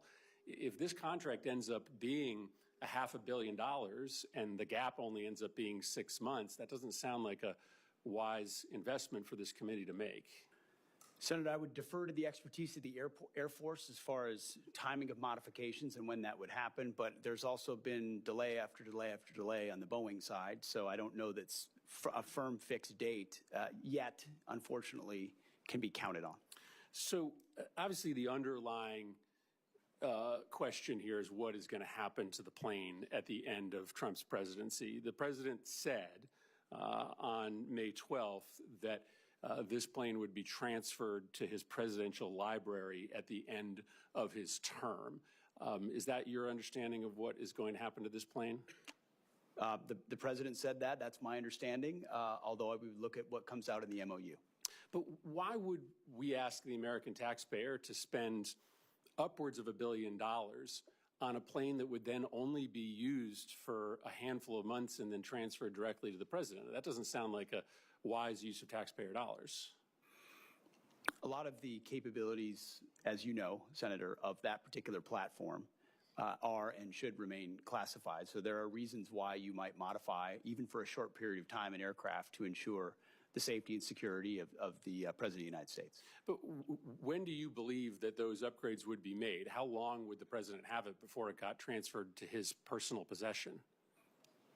That would be a determination of the Air Force that would take hold of it and make those modifications within whatever time window they believe gets it to the place where it need to be. Yeah, I think this is extraordinary, Mr. Chairman. We're talking about a pretty massive investment of appropriations dollars into a plane that the Secretary is saying is currently planned to be transferred personally to the President. There's a lot of other pending needs that we need to fund. This would seem to be low on the list. Mr. Secretary, one final question. Obviously, you know that there is a concern in the public about a double standard that is applied to protest, sometimes protest that turns violent. The President, when he came into office, issued pardons to the individuals that attacked the United States Capitol, including those individuals who beat savagely police officers. You have deployed the National Guard and readied Marines in a way that many people think is unnecessary given the state and the local resources. So maybe let me ask the question this way so that you can assuage people's concerns that there is a double standard. The National Guard was deployed here on January 6th, and that was a decision made by the Department of Defense. Do you support that decision? Do you believe that that was the right decision to deploy the National Guard to defend the Capitol on January 6th? All I know is it's the right decision to be deploying the National Guard in Los Angeles to defend ICE agents who deserve to be defended in the execution of their jobs. But I think it's important to know whether you think it was also important to have the National Guard defending the United States Capitol when there were violent protesters here on the President's behalf, to make sure that folks know that you care about protest, whether it's against the President or on behalf of the President. Senator, I was in the Washington, D.C. National Guard when that happened and was initially ordered to go guard the inauguration of Joe Biden. But because of the politicization of the Biden administration, my orders were revoked. And ultimately, because of the politics that were being played inside the Defense Department by the previous administration. But do you support the decision made on January 6th to send the National Guard here to defend the Capitol? I support the decision that President Trump made and requesting the National Guard that was denied. So you do not. President Trump you do not support the decision. You do not for the National Guard in to send the National Guard here to defend the Capitol. I think that speaks to the worry that many Americans have that there is a double standard, that you are not willing to defend against attacks made on our democracy by supporters of the President, but you are willing to deploy the National Guard to protect against protesters who are criticizing the President. That's not how our taxpayer dollars are supposed to work. They're supposed to be used to defend the United States, no matter the nature of the political affiliation of the protesters. Thank you, Mr. Chairman. Senator Baldwin. Thank you, Mr. Chairman. I want to follow up on a couple of lines of questioning. Just specifically, Mr. Secretary, what is the authority that the administration is using to deploy active duty Marines to California neighborhoods? What authority? Senator, the President has constitutional authority in order to support. Cite the provision of the Constitution. I'd have to pull up the specific provision, but our Office of General Counsel, alongside our leadership, has reviewed and ensured in the order that we set out that it's completely constitutional for the President to use federal troops to defend federal law enforcement. Look, I'd like to know the specific constitutional statutory authority. The President made it clear that he relied on Section 12406 of Title 10 with regard to the National Guard troops. I need to know the authority that he is relying upon in terms of active duty Marines being deployed to California neighborhoods. Senator, so you'll follow up with me? Yes, Senator, but there's plenty of precedent of active duty troops being used to support law enforcement. Historical precedent. I'm not disputing that. I am just asking you to cite the authority under which the active duty Marines are being deployed to California. It's in the order, ma'am, but we'll make sure we get it to you as well. Thank you.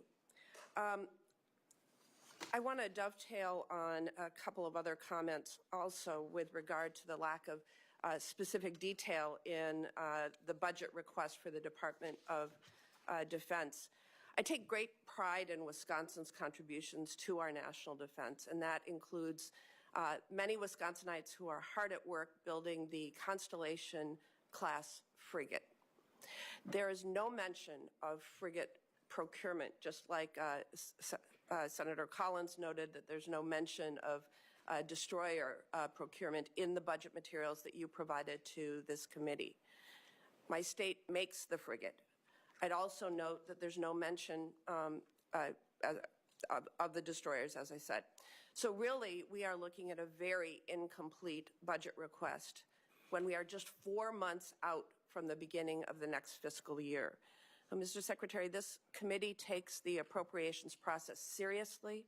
I take the hard work of Wisconsin's shipbuilders seriously, and I'd like your commitment to provide this material to the committee expeditiously so we can do our work. Senator, we'll make sure you get all the information, but what I would say is this is a historic investment in shipbuilding, both the defense industrial base and ships. In Wisconsin, and particularly related to the frigate, it's been a program with a lot of problems and a lot of delays and a lot of modifications that have led to serious Navy challenges. has called for many modifications to the plan. I'm not saying that's it's all the fault of the shipyard. There are many ways in which modifications were made that changed an existing design so extensively that it led to a ship that was not even capable of the original mission it was supposed to execute. So our job is to make tough choices on some platforms like that may not be funded the way they were in the past, because we have to make some of those tough choices. Well, we don't have any of the detail right now of what your plans are with regard to the frigate or the destroyer, and we need that information to do our jobs. Can you get it to me? We have that information, Senator. We have worked in real time in 4 months to reverse a lot of priorities from the previous administration. We have those details and that information, and we will get it to you. Well, the committee needs those details. So this committee has also worked hard alongside the department to improve recruitment and meet retention goals. The department is planning to separate several thousand service members due to your partisan beliefs about troops who are transgender.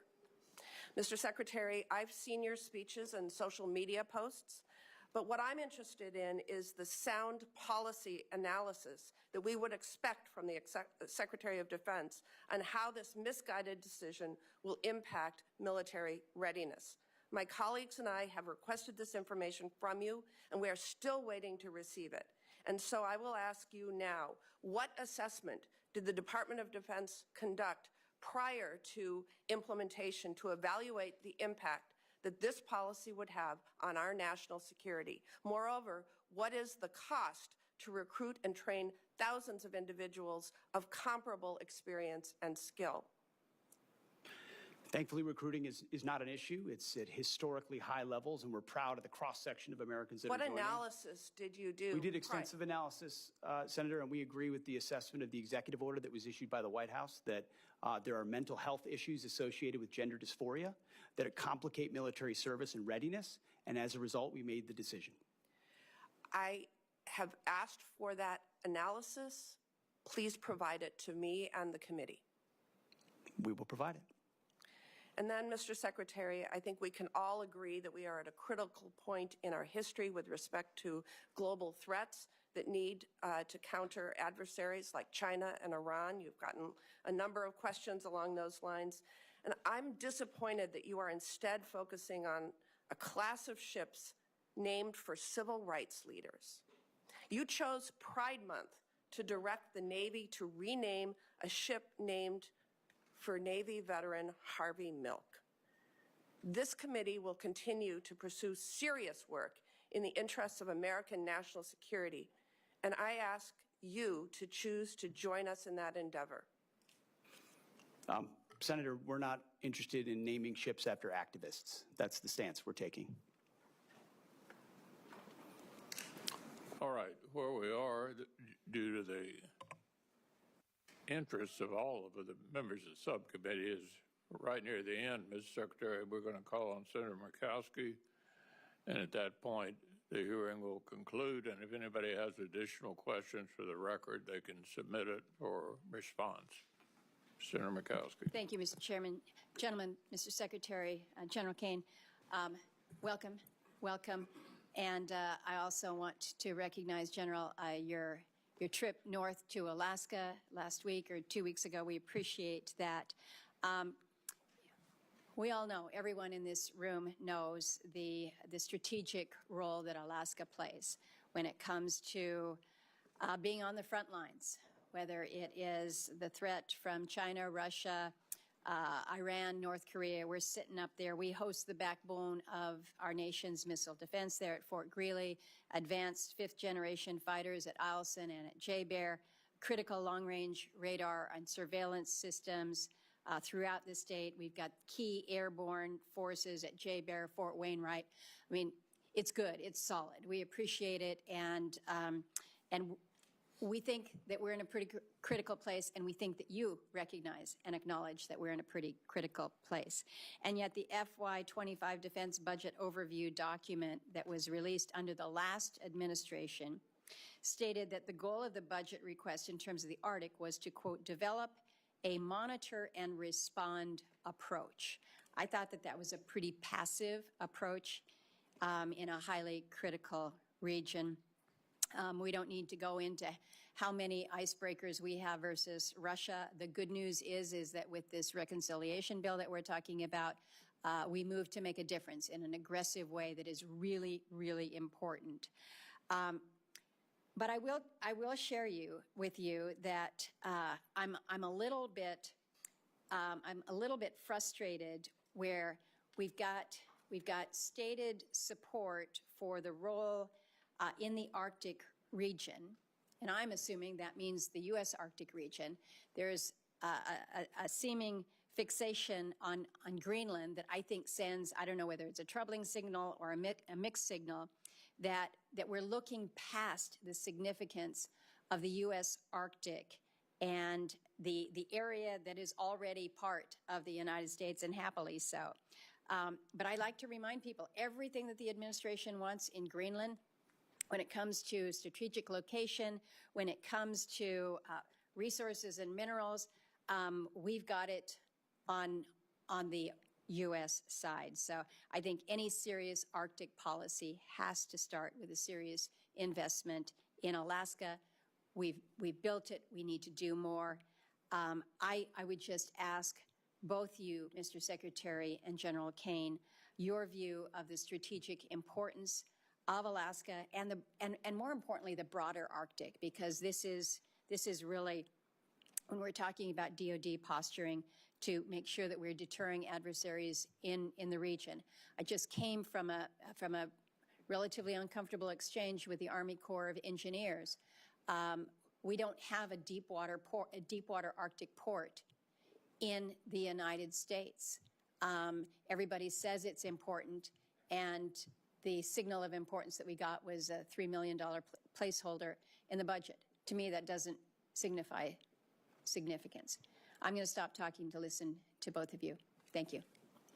Thank you, ma'am. I agree with you. It's difficult to understate the strategic significance of Alaska, whether you're looking in Indo-PACOM, whether you're looking at Russia, whether you're looking at the Arctic, whether you're looking at space-based capabilities, whether you're looking at energy. You name it, it's both a defensive posture, but also a power projection posture that is a central focus of how we plan. Senator, first, thanks for letting me visit up there. I got a full range of academics from your colleague about Billy Mitchell and air power history. How many times did you hear that? Ma'am, only a few. Okay. But, you know, as the Secretary said, the northern flank is critical, and it's in the right place on the globe for us to be able to do a lot of things from that power projection platform. And so as the department considers through the Secretary force rail, I know it'll be high on our radar. Well, I appreciate that, and appreciate the continued focus there's a lot of focus on the Indo-PACOM, should be, but just remember, we sit right on top of it. We're connected. We're part of that. Yes, ma'am. I'm running out of time. I have been concerned. We have E3 capability up north, of course, but we were all counting on the E7 wedge tail coming our way. We're kind of limping along up north right now, which is unfortunate. And the budget proposes terminating the program. Again, the E3 fleet barely operational now, and I understand the intent to shift towards the space-based, you call it the air-moving target indicators. But my concern is that you've got a situation where you're not going to be able to use more duct tape to hold things together until you put this system in place. And so how we maintain that level of operational readiness and coverage, I'm not sure how you make it. General Caine? Well, ma'am, thank you for the question. You know, the E3 and the E3 community have been really important to us for a long time, and I'll defer to the comptroller, but you know, the department has a bridging strategy through investing in some additional airborne platforms in order to gap fill while the space-based capabilities come online. Yes, sir. Thank you. Ma'am, we do have in the budget $150 million in FY26 for a joint expeditionary E2D unit with 5 dedicated E2Ds, and the budget also funds for additional E2Ds to fill the near-term gap at $1.4 billion. And can you tell me how that will that have implications for what we're seeing up north in Alaska? I would defer to the Secretary and the Chairman on that question, ma'am. The answer is yes. I would file this entire discussion under difficult choices that we have to make. But, you know, the E7 in particular be sort of late, more expensive and gold-plated. And so filling the gap and then shifting to space-based ISR is a portion of how we think we can do it best, considering all the challenges. Well, I appreciate the indulgence of the chair. My time is well over. If I can get, if your teams can come back with us to just give us a little bit of a walkthrough in terms of what we can be expecting in this space, I would appreciate it. Yeah. Thank you both. Thank you all. Thank you, Senator Murkowski. Members of the subcommittee will have a week to get questions in for the record, and we'd request witnesses to respond within 30 days. So the subcommittee stands in recess, subject to the call of the chair. Thank you, Mr. Secretary.